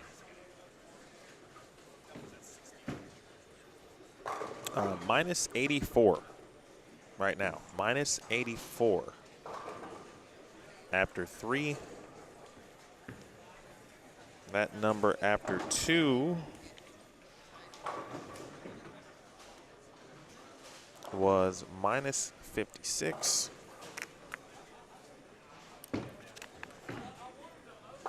Again, questions on the players in the field, knowing their score, drop those in the chat.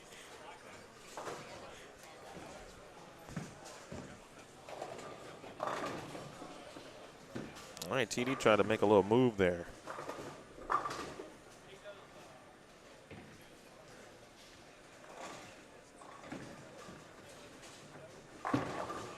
Let me go back to a couple of items I'd asked about. Oh, come on, Zach Sanders. Nice job. Big double. First tournaments bowled where you said, hey, I'm gonna test my skills, make the leap and go bowl some stuff. Rodney Crockett said it was the Hoinky in Cincinnati, and I've heard so many great stories about that event. I'd imagine that was a lot of bowlers' kind of first real tournament situation. Open in the 10th there for Tom Doherty.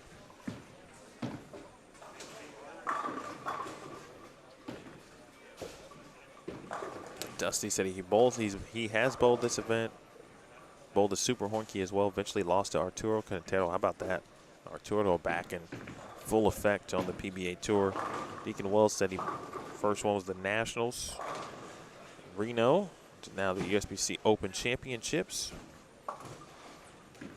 Jazz Barry, PBA Regional at 19, many years ago before Patterns. Hand sprayed, I've seen that before. Humbled him after being a good junior bowler. One of the greatest things I've ever witnessed was Lynn Nicholson as part of the, I believe it was the 50th year celebration of the Hoosier Classic. Nick Hoagland had Lynn come out with a spray can, or a spray bottle, excuse me, and do his thing like he used to do back in the day as one of the great lane men, perhaps the greatest in that area. And watched a lot of collegiate players drop their jaws in many ways in awe of not only what Lynn Nicholson was doing, but then how the pattern actually played, or can't even call it a pattern, but it was interesting. Hello, John, by the way. David says, first year bowling, want to do an event, big event in a couple years. And there's plenty of bowling to do in Texas, David. So if you're looking to test your skills just about every weekend, there's a good field of bowlers to bowl with and against. I can tell you that. Jeff, I appreciate you. Good morning. Pac Northwest. Hope all is well out there. Still need to get there. I will. Mike Craig said he bowled to Bradley at the house in Lexington once. Only year they let them hook, and they were still tough. Bunch of sand stuff, ended up using an old urethane. I'd be interested to see if old urethane or any urethane, how that would play in this environment. Slim says the first big adult tournament he bowled was the Open Championships in 2012. I worked that event, Slim, in Baton Rouge. Grew up bowling GISBTs and WISBTs. Pretty well versed in tournament atmospheres. Those are excellent, excellent places to hone your skills as a youth player, without a doubt. I bowled several Greater Iowas back in my day, and several Wisconsin events as well back in my day also. Nice game for Zach Sanders. Tried something on the fill.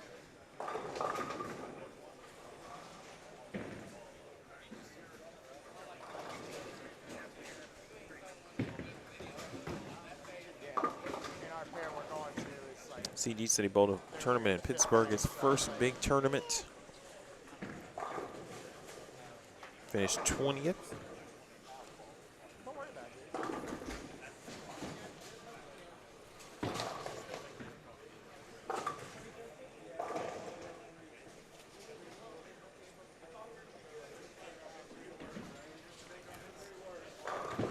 All right, folks, we've reached game 5 on 37 and 38. And for those asking about Will Barnes, or Burns, excuse me, he's here.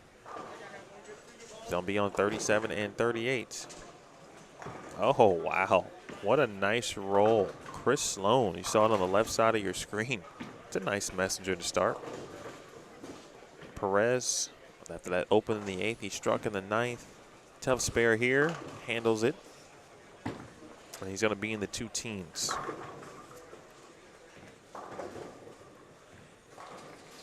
Bluegrass, I think 13th at the Bradley is saying something.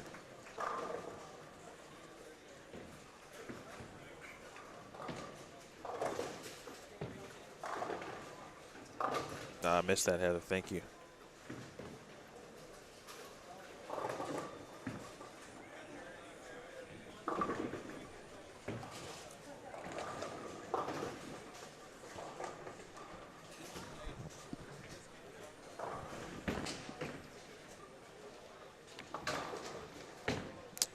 Question about was there a list of entrants? 212, by the way, from Perez.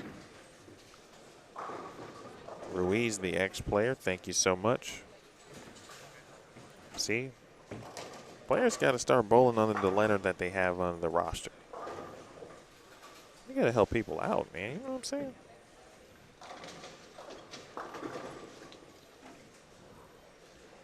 Ruiz shoots 140, and so the real Jacob Rowan, the real Aaron Ruiz.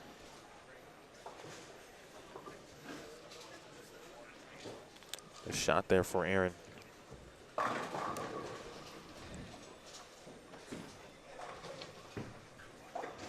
right, again, 37 and 38.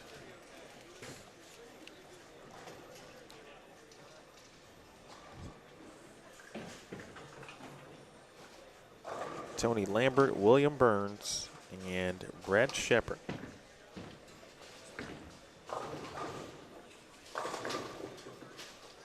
Lambert, the legend, 3-time winner of this event.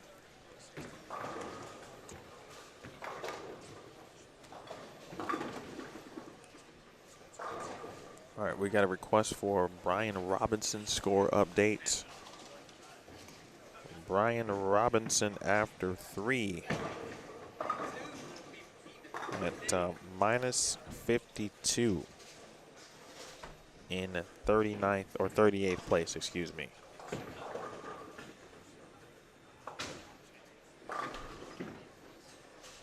Jalen Mosley, 14th, again at plus 26 after 3 games. Cut number for those who missed it right now, minus 84. Again, that was after 3 games.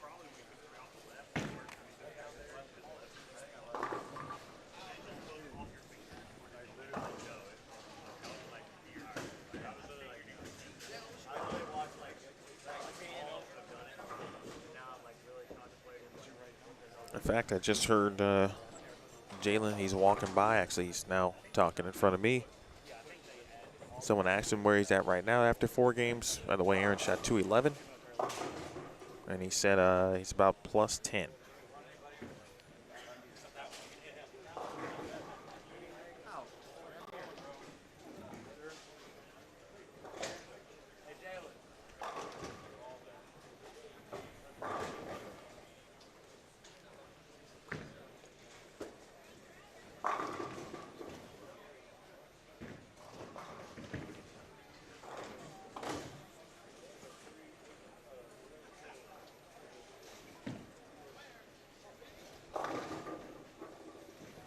All right, someone asked about the entrance list. The best place to check that out is the Bradley Open Bowling Tournament Facebook page.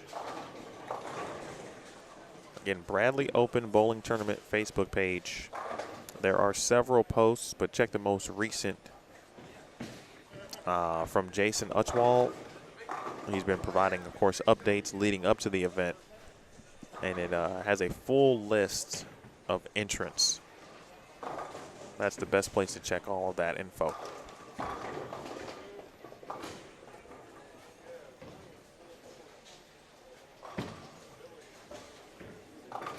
Good spare there for Tony.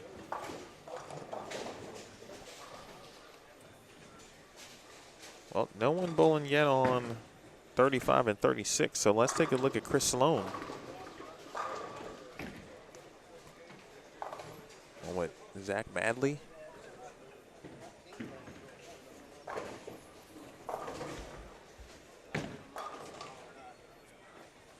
There's Jalen Mosley off to the left. The old 1-5-10, or 7, excuse me. When someone got in the way of the camera.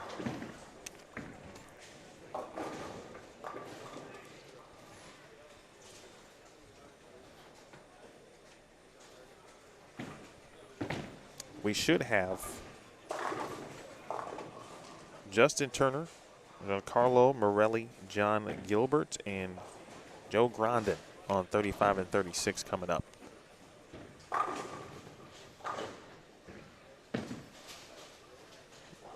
Nicely done there from Tony Lambert.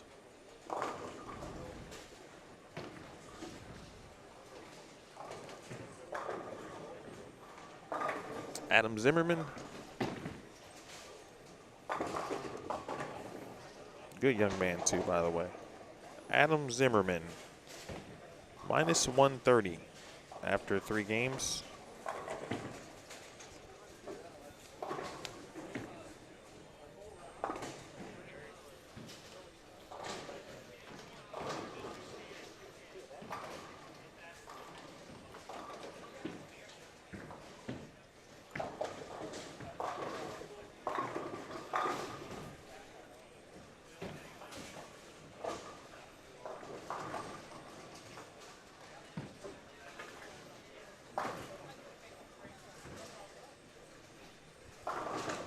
All right, I just saw that comment there. I'm going to see if I can find that exact post that I was referring to.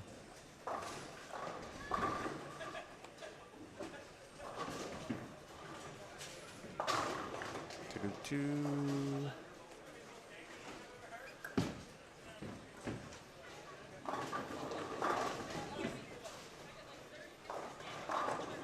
right, so there's a post if you scroll down again on the Bradley Open Bowling Tournament page. From February 10th is the date.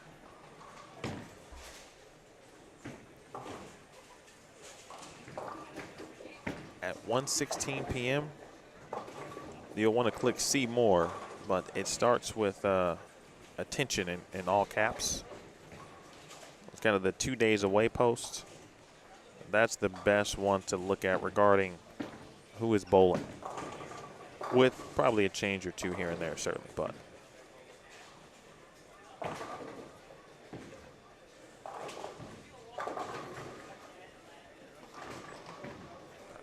You're welcome.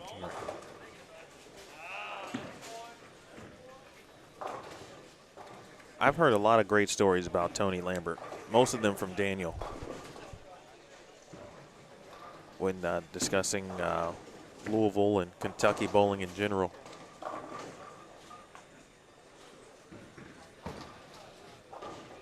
Oh, make it.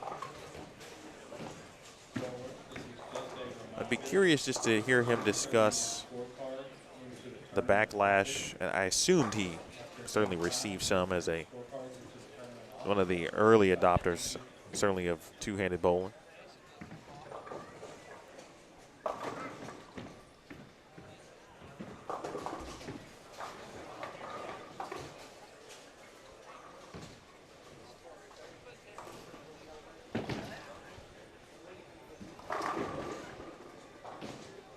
All right, we've got Mr. Morelli and Mr. Burns. We had a lot of folks checking in earlier, like Jessica, for example, asking about those two individuals. We've got them both here in Game 5.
B Squad again is scheduled to begin 12:30 p.m. Eastern Time.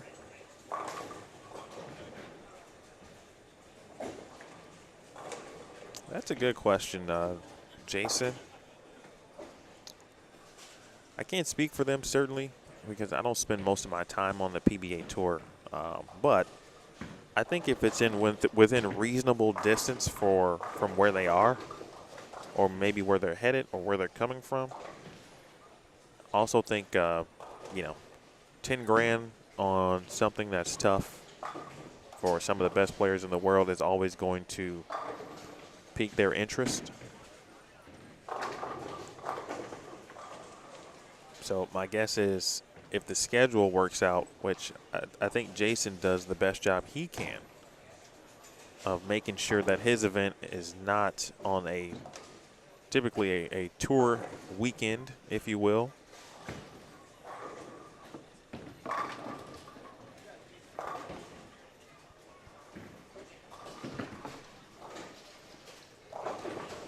So if it lines up just right, I think they definitely will make the stop. I mean, this is essentially like a tour stop from the travel perspective. And then if you take a look at the players in the field, you know, you can make a nice little argument about, you know, this could be considered like a tier 3 event.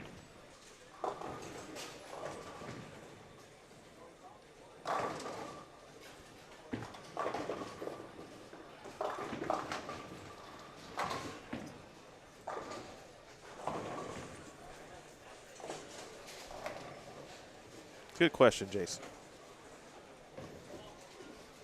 I mean, but if you're the best at what you do and there's an opportunity to win 10,000, I would certainly try to put it on my schedule if it worked out.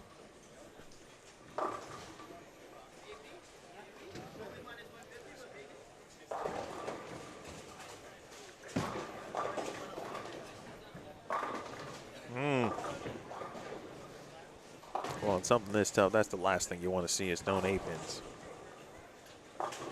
You're right, Mike. I didn't even think about the side action. Yeah, there. Good spare there for Joe Grandin. Yeah, I didn't even think about that.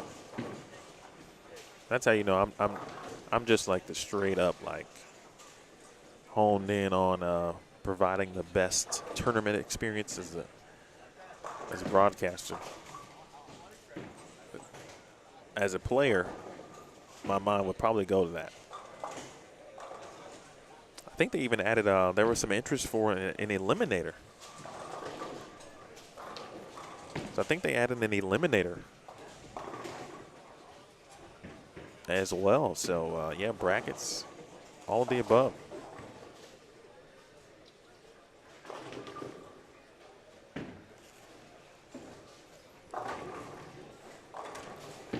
Hey, Gabe. We are in Louisville, as mentioned by Storm B. Louisville, Kentucky. There's Joe Grandin. I mentioned I like Joe Grandin a lot. Watched him a lot at Wichita State. Oh, hook Brett Shepard. And he can throw it too.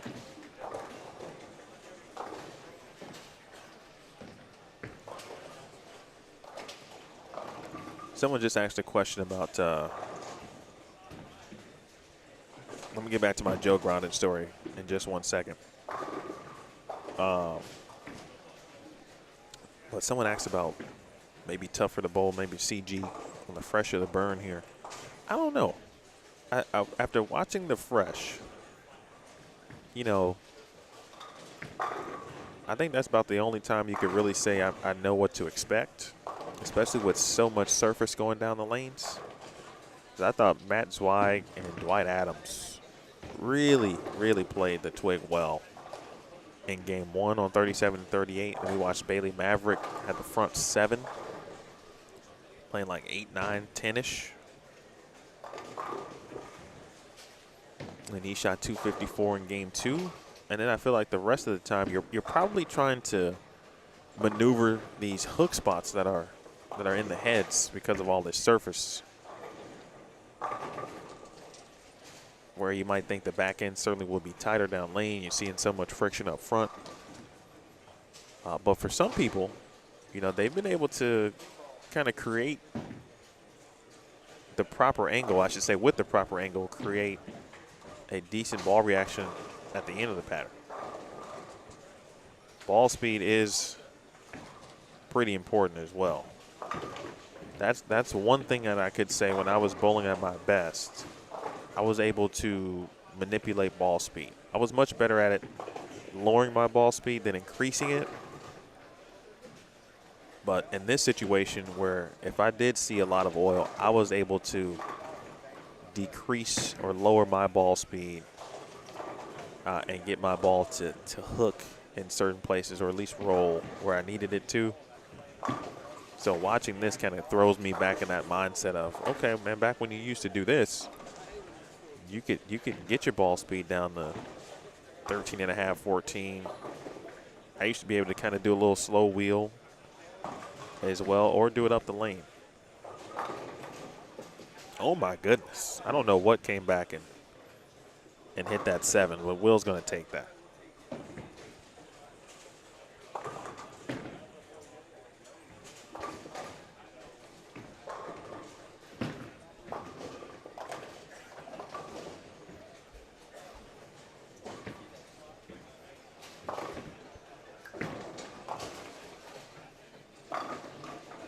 Just like that, actually.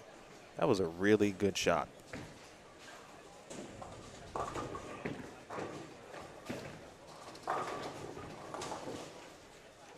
But this week, the reward is a single pin. But you got to make it. And according to my sheet, that is John Gilbert.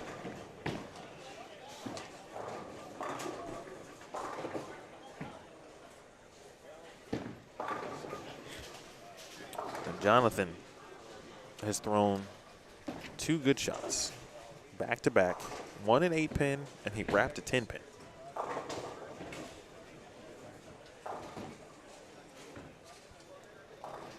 All right, so here's why I really like Joe Grondin.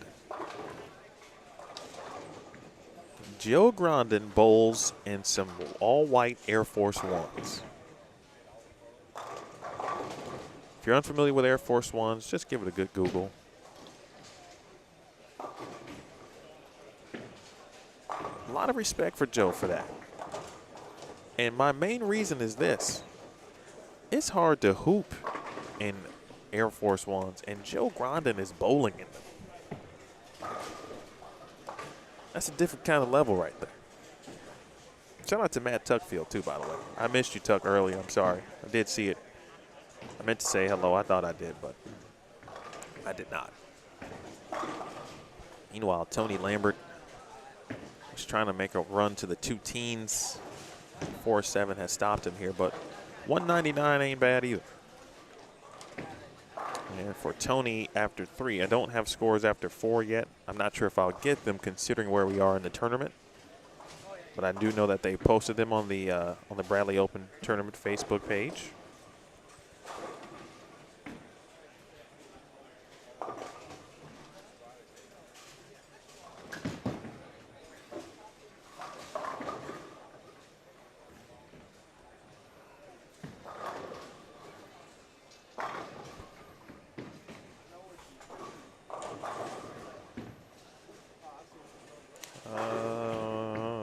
Tony.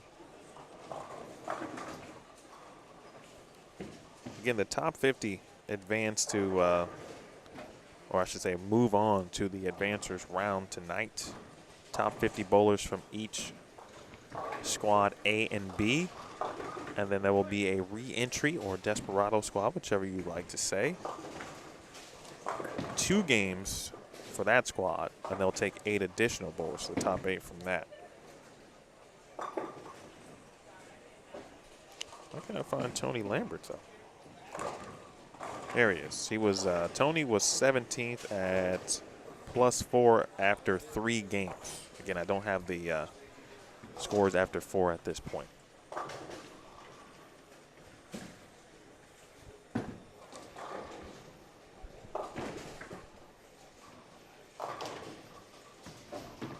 A 97 for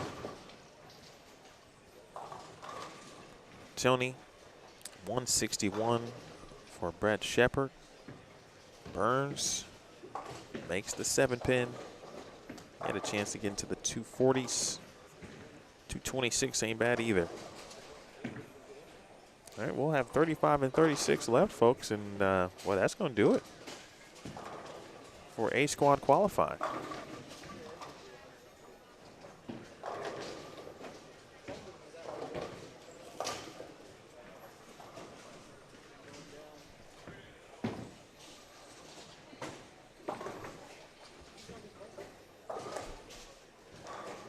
Indy Blimp, yes, there is on both tours for that matter. There is a, as you just mentioned and talked about in the chat there, rules regarding events in within certain radiuses, etc.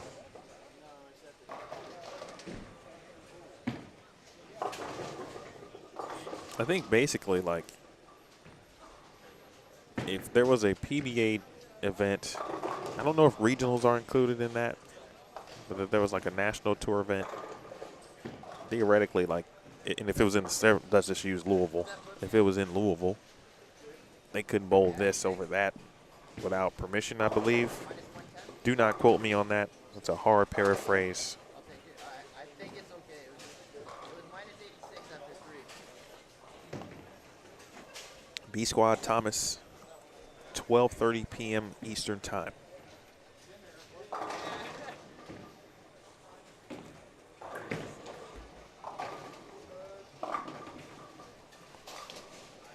Gabe, the pattern is not released, but there's plenty of oil. It's got a lot of length to it.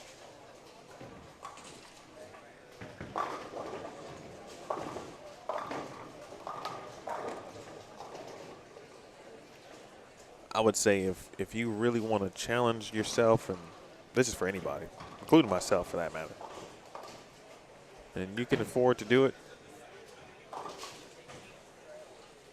this is a great event to test your skills.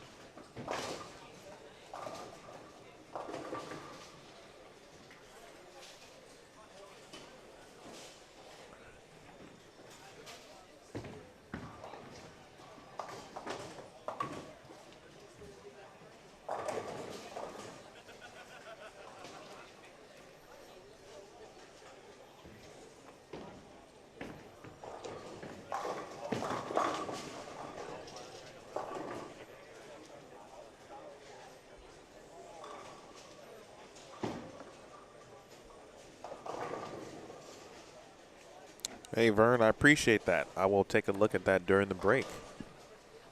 Thank you so much. Vern sending me some history regarding Tony Lambert.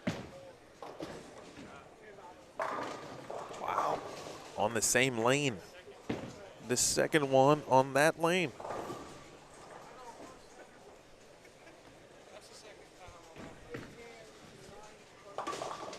Speaking of two-handed bowling,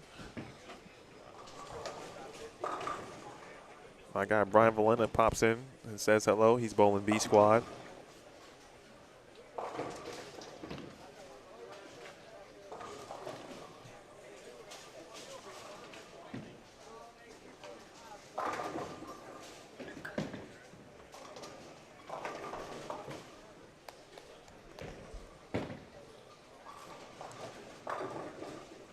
Let me just tell you that I really love Sue Hess, because she's always so nice. And I've also seen her defend her husband too, which is fantastic. And she always updates me on things. I appreciate that. I do. I know you guys appreciate the tournament staff giving me Game 4 scores. And here they go. After 4 games, Stu Williams is your new leader. Stu at plus 86. Plus 86. Tom Hess This will get Sue, of course, in a good mood. Tom at plus 77 in second place. Dom Barrett is third at plus 74. Steve Novak is fourth at plus 72. Kevin Williams is fifth at plus 64. Tom Doherty is sixth at plus 38. Francois Lavoie is seventh at plus 33. Kim Bolaby is eighth at plus 32. Nick Pate is ninth at plus 30. Brent Boho is 10th. He is tied with Dwight Adams at plus 20. Chris Pollard is 12th at plus 19. Jalen Mosley 13th at plus 8. Christian McConia, let me get that pronunciation, at plus 7. Aaron Ruiz 15th, even. I hate that there was an X on the scoreboard, and I didn't know that that was Aaron Ruiz when he was here in Game 4 until the end of the game. So 15 players, even or plus. The cut number right now is Tim Stamping at minus 94. Actually, there's a tie for that, tie for 49th specifically. There's a tie for 49th. Let me make that very clear. There's a tie for 49th and not a tie for 50th, which we'll be looking at potential roll-off type situations later this evening. But that tie is between Wayne Jakes and Tim Stampe at minus 94.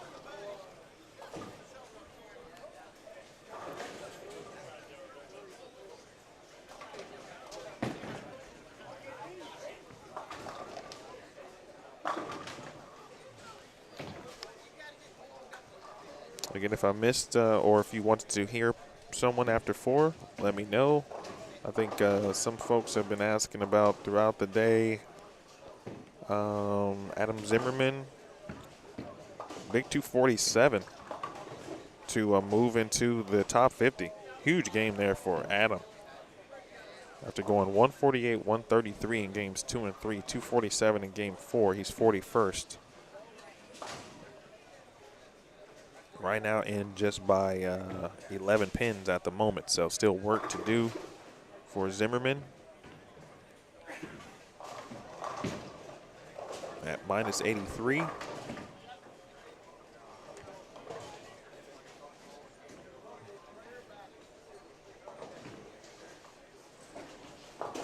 Where is William Burns?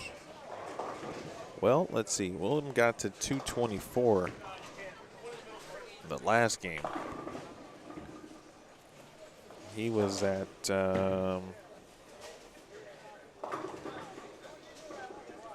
he was 61st.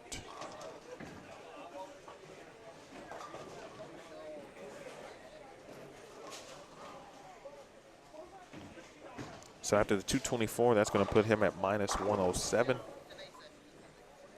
Might not do it there. Who else? Brian Robinson. That's I knew it was someone else. Brian Robinson, 28th right now at minus 29. So, barring anything crazy here in Game 5, which it is the Bradley, it could happen. I think Brian will be into the advancers round tonight. Sean Rash's Bowling B Squad tonight or this afternoon. $360 is the entry fee for the Bradley.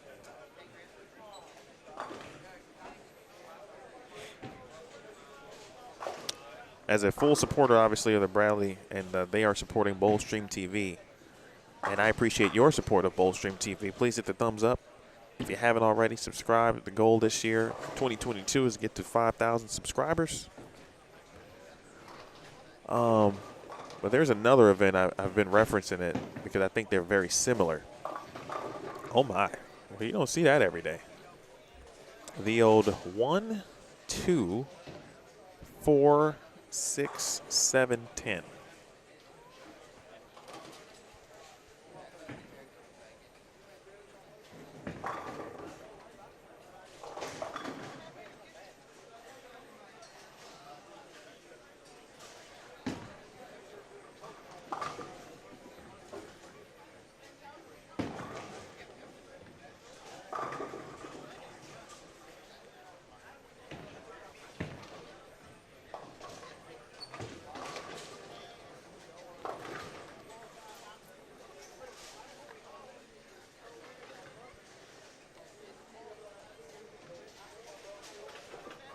Yes, Darren, as Bluegrass mentioned, top 50 from both squads. The additional 8 players will come from the re-entry squad or Desperado after B squad. And that will be just a 2-game sprint. Scotty Camp. Okay, let's find Scotty. Scott, 46th at minus, excuse me, minus 88. He is just 6 pins inside the number with after 4 games. That was Scotty Camp. Final shots here on 35 and 36.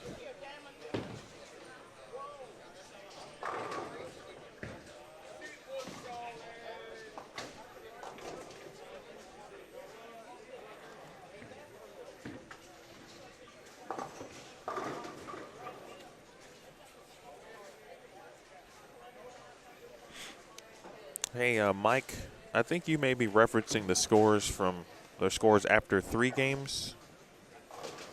And I am reading scores after 4 games. I think that's what you're reading from, which probably aren't online yet, but I do have them in hand.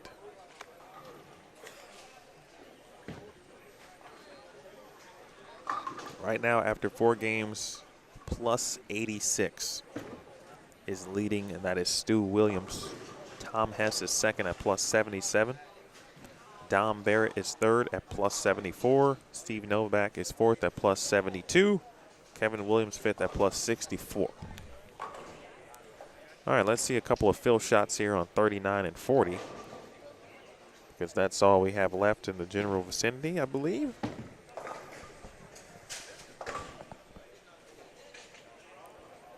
Because this is my first opportunity here at the Bradley, I'm just going to confirm how they conduct business typically regarding the cut number per squad. I'm sure that would be, I assume it would be announced before everyone leaves and then needs to decide, obviously, if they're going to re-enter or not.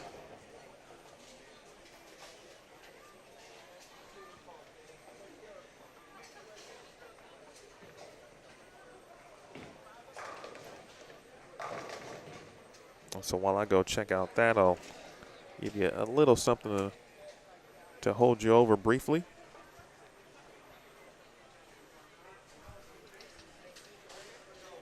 So I'm going to go check on that. And then the format, of course, Gabe, is a squad or 2 squads, A and B. Excuse me, bowl 5 games. Top 50 from each of those squads advance, which is just essentially round 2 or the advancers round. There is a re-entry squad that is 2 games that will take place immediately after B squad. And then they'll take 8 additional players there. So 108 players will essentially go to the advancers round tonight. And then they will bowl 6 additional games.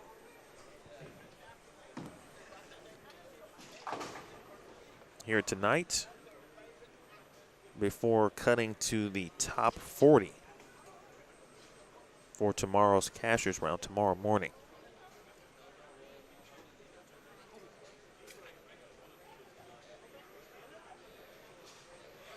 The scores from the advancers round do carry over, to my knowledge. So make sure I've read that 100 times and I've asked people.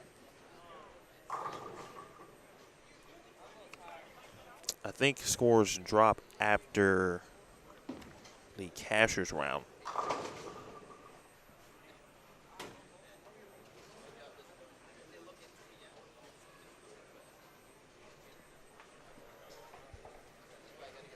I'll figure that part out just in case. There's Chris Barnes.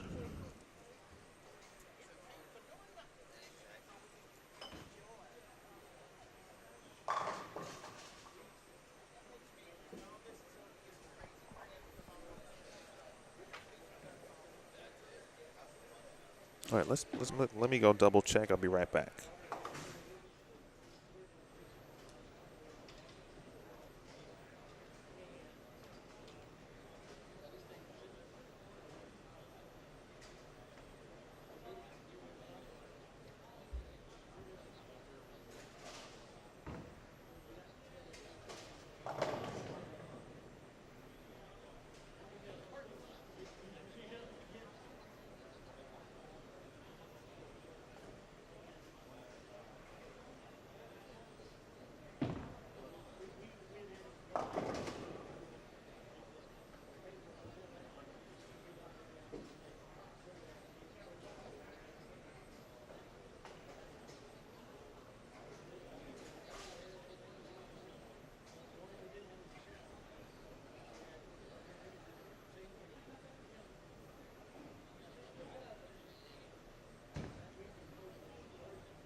Attention all A squad bowlers, we are now taking re-entry squad check-ins.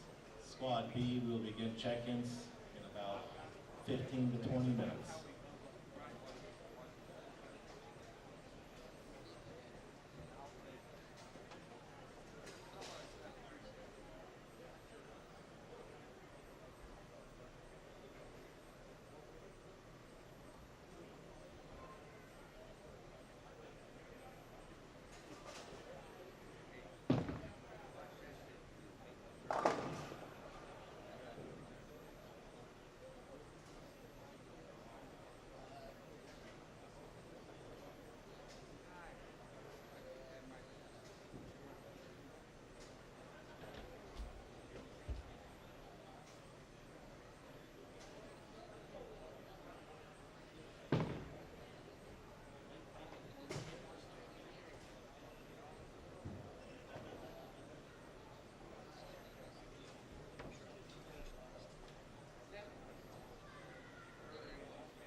All right, folks.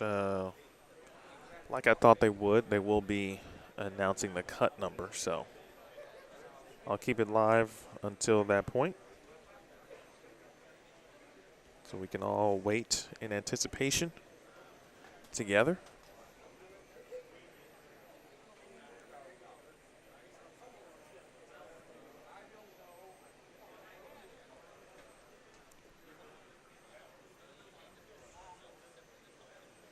Okay, thank you, Bluegrass, for that confirmation and correction.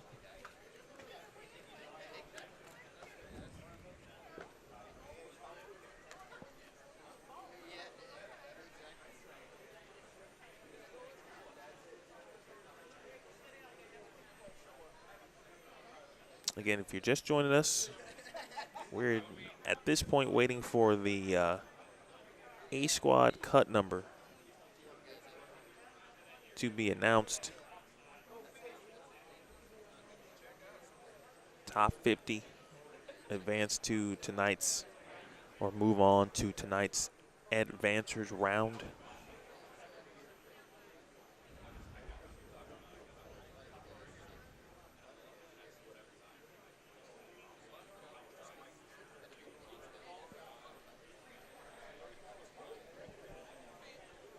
Again, after 4 games,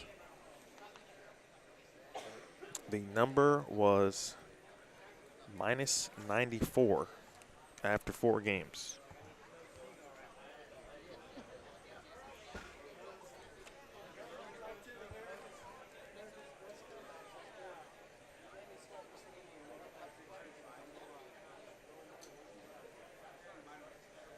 And that was held down by 2 people, a tie for 49th place.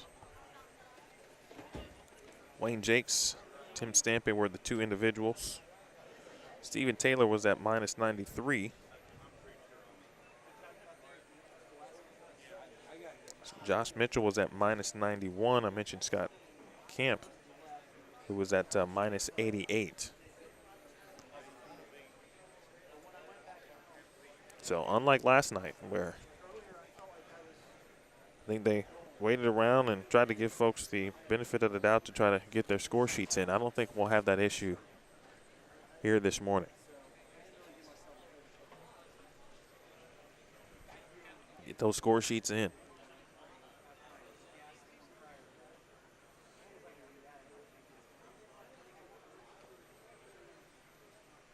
Thank you for the thumbs ups. The likes here, the shares today. We are just getting started, as you all know. If you're unfamiliar with it, though, there's a long day of bowling. We got plenty of bowling here today. B Squad 12:30. Again, that immediately is followed by the re-entry or Desperado with 2 games. And then we'll get into the advancers round this evening with 6 games. Cashers round at 9 a.m. Eastern tomorrow. And then into the top 8 finals tomorrow afternoon.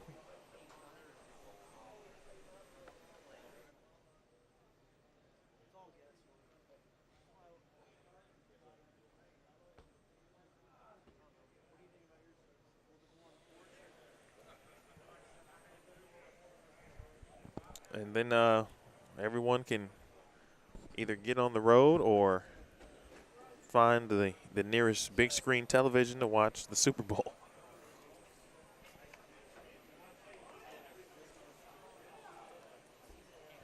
All right, Darren Chaffin with some breaking news about Wayne Jakes. Finishing at minus 107.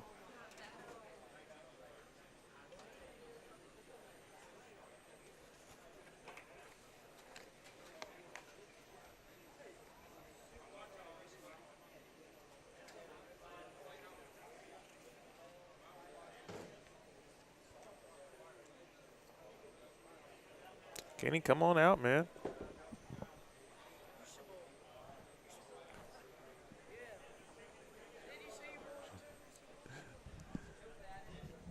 I got a long way to go before I get back to a position to be able to bowl this time.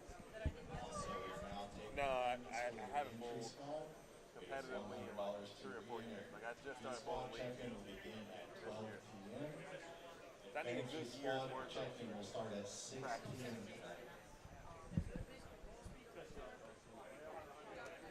I would say ball speed,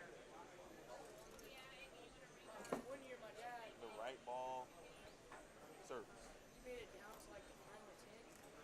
Well, like close to like the end of the tour the last time. Oh, Like you kept going and by the end it was like a single arm was perfect. This is like a while ago in the board piece, but that's a story. yeah, he's doing good, but he had to stop. Okay. Well, give me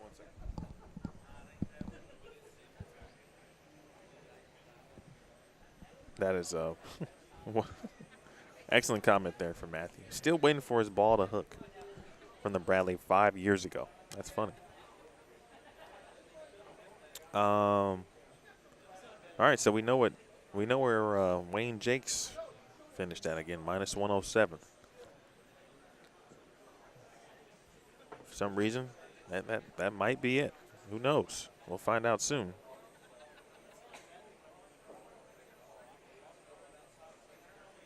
Top two pair. The closest Earl got was, I forgot what Wes, whatever the highest 800 series Wes had was the closest we ever got to that. Wes came in for the final 3 episodes, essentially, of season 1 and showed us all why he is a Hall of Famer. His knowledge base was just crazy. How he sees the lanes and sees bowling in that sense. And got Earl to do some things we weren't able to do.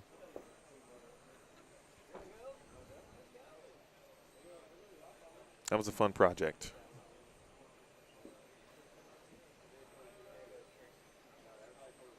I would say that's one of the better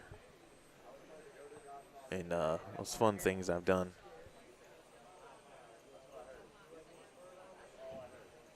Appreciate all the trouble that you guys are going through regarding a couple of PBA rules and bowling and what's local, nearby, etc. I appreciate the research.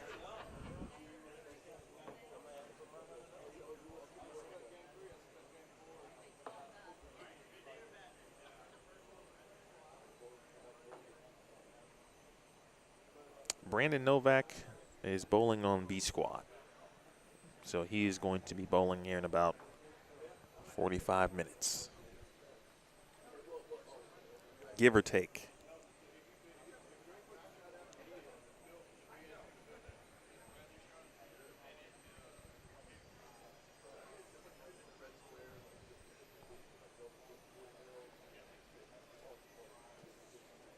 However long it's going to take really to run the lanes. Braden Fowler. Let's see.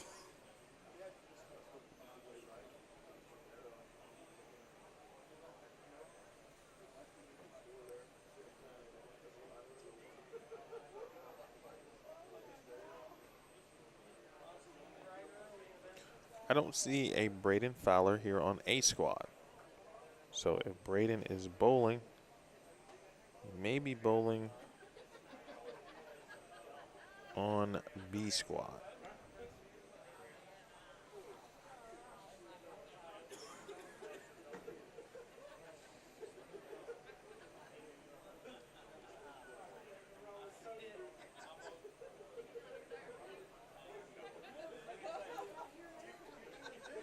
I do know that they are taking re-entries now from this squad. So if you know you're not close to the number, you can go and re-enter right now for that re-entry or Desperado squad after, which will take place after B squad.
All right, folks, still waiting for the number.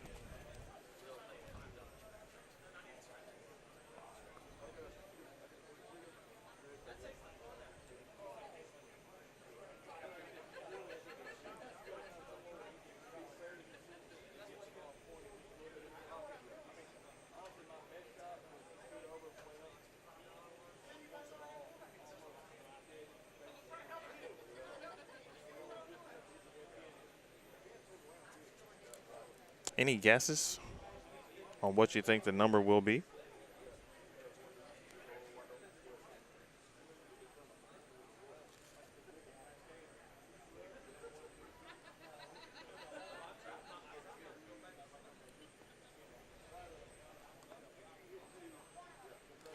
I didn't know that.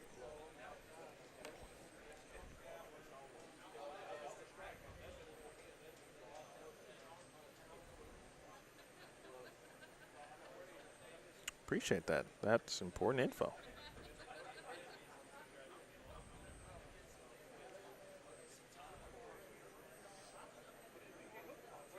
Well, that should be fun.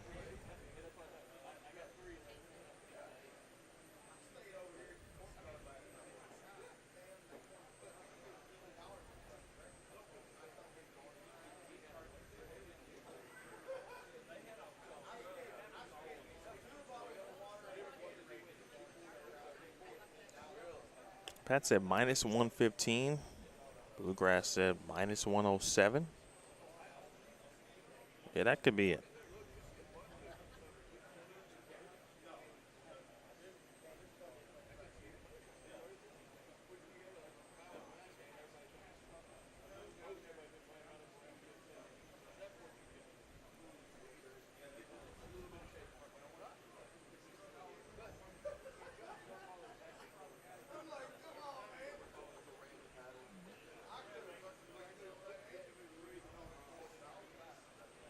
Deanna says minus 115.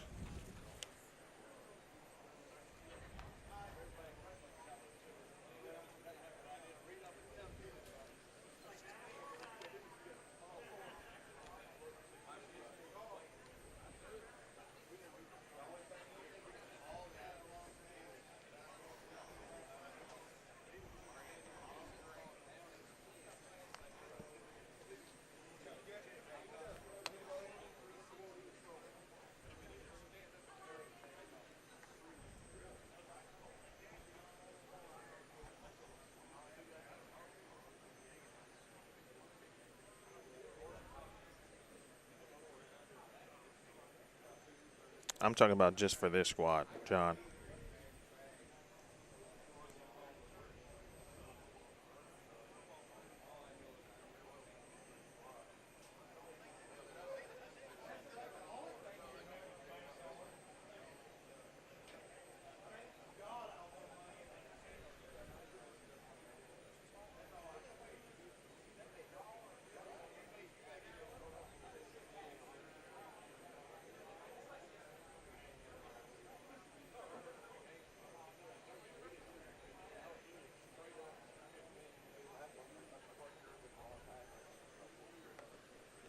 Minus 101. This is the double and triple check.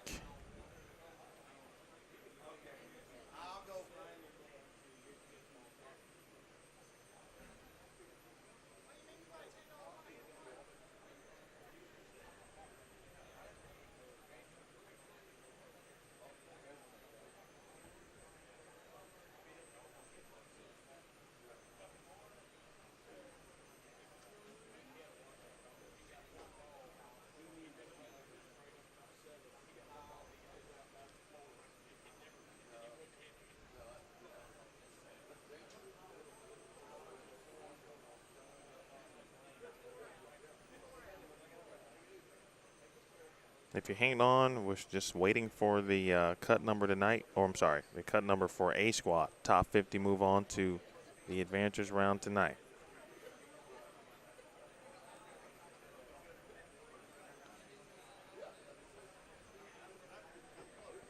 While we wait, who do you got in the Super Bowl?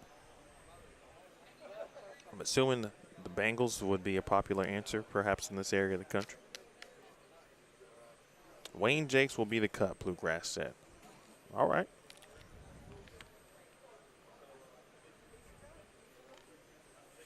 The number after 4 was -94.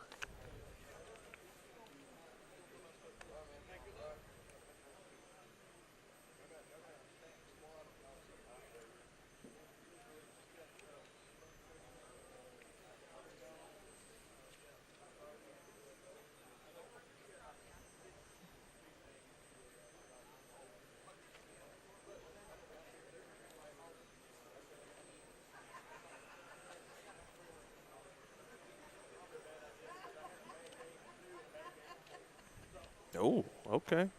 Already. 1 for the Bengals. 1 for the Rams.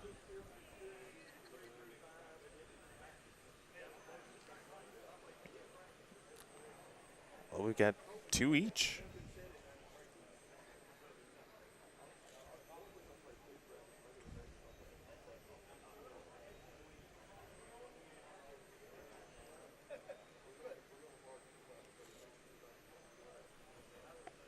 Well, good thing I wasn't, Attention all A Uh-oh. squad bowlers. This might be it. Your squad A leader at +83, Tom Doherty. Your cut line at 50th is Josh Mitchell with 889. Bowlers that are looking to enter the re-entry squad, you also have the option to enter into the B squad and omit your A squad scores. It is $360 to re-enter. All right, so -111 is the official tally. -111 is the official. That's the number, 50th.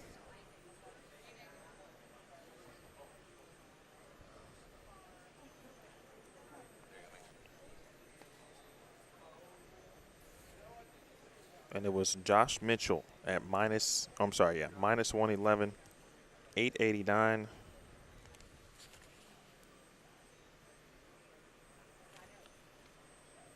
William Burns did get in.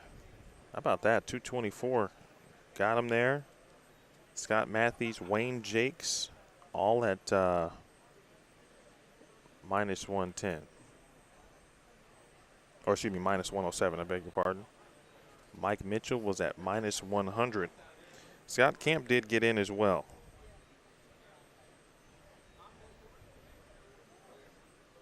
At -93.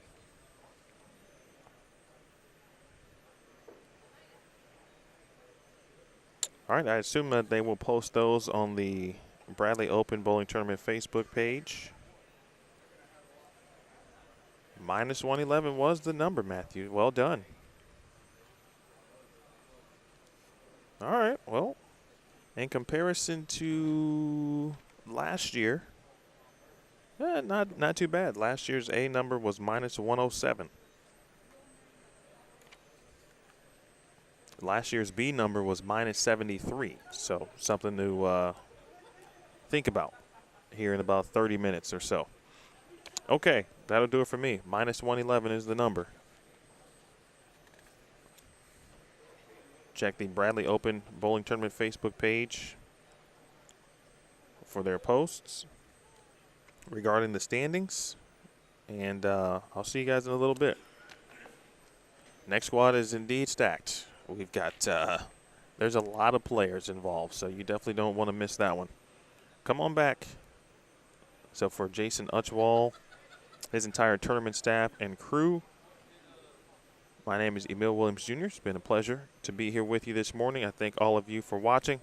I'll see you in a little bit right here on Bowl Stream TV, 12:30 p.m. Eastern. B Squad will hit the lanes. I'll see you then.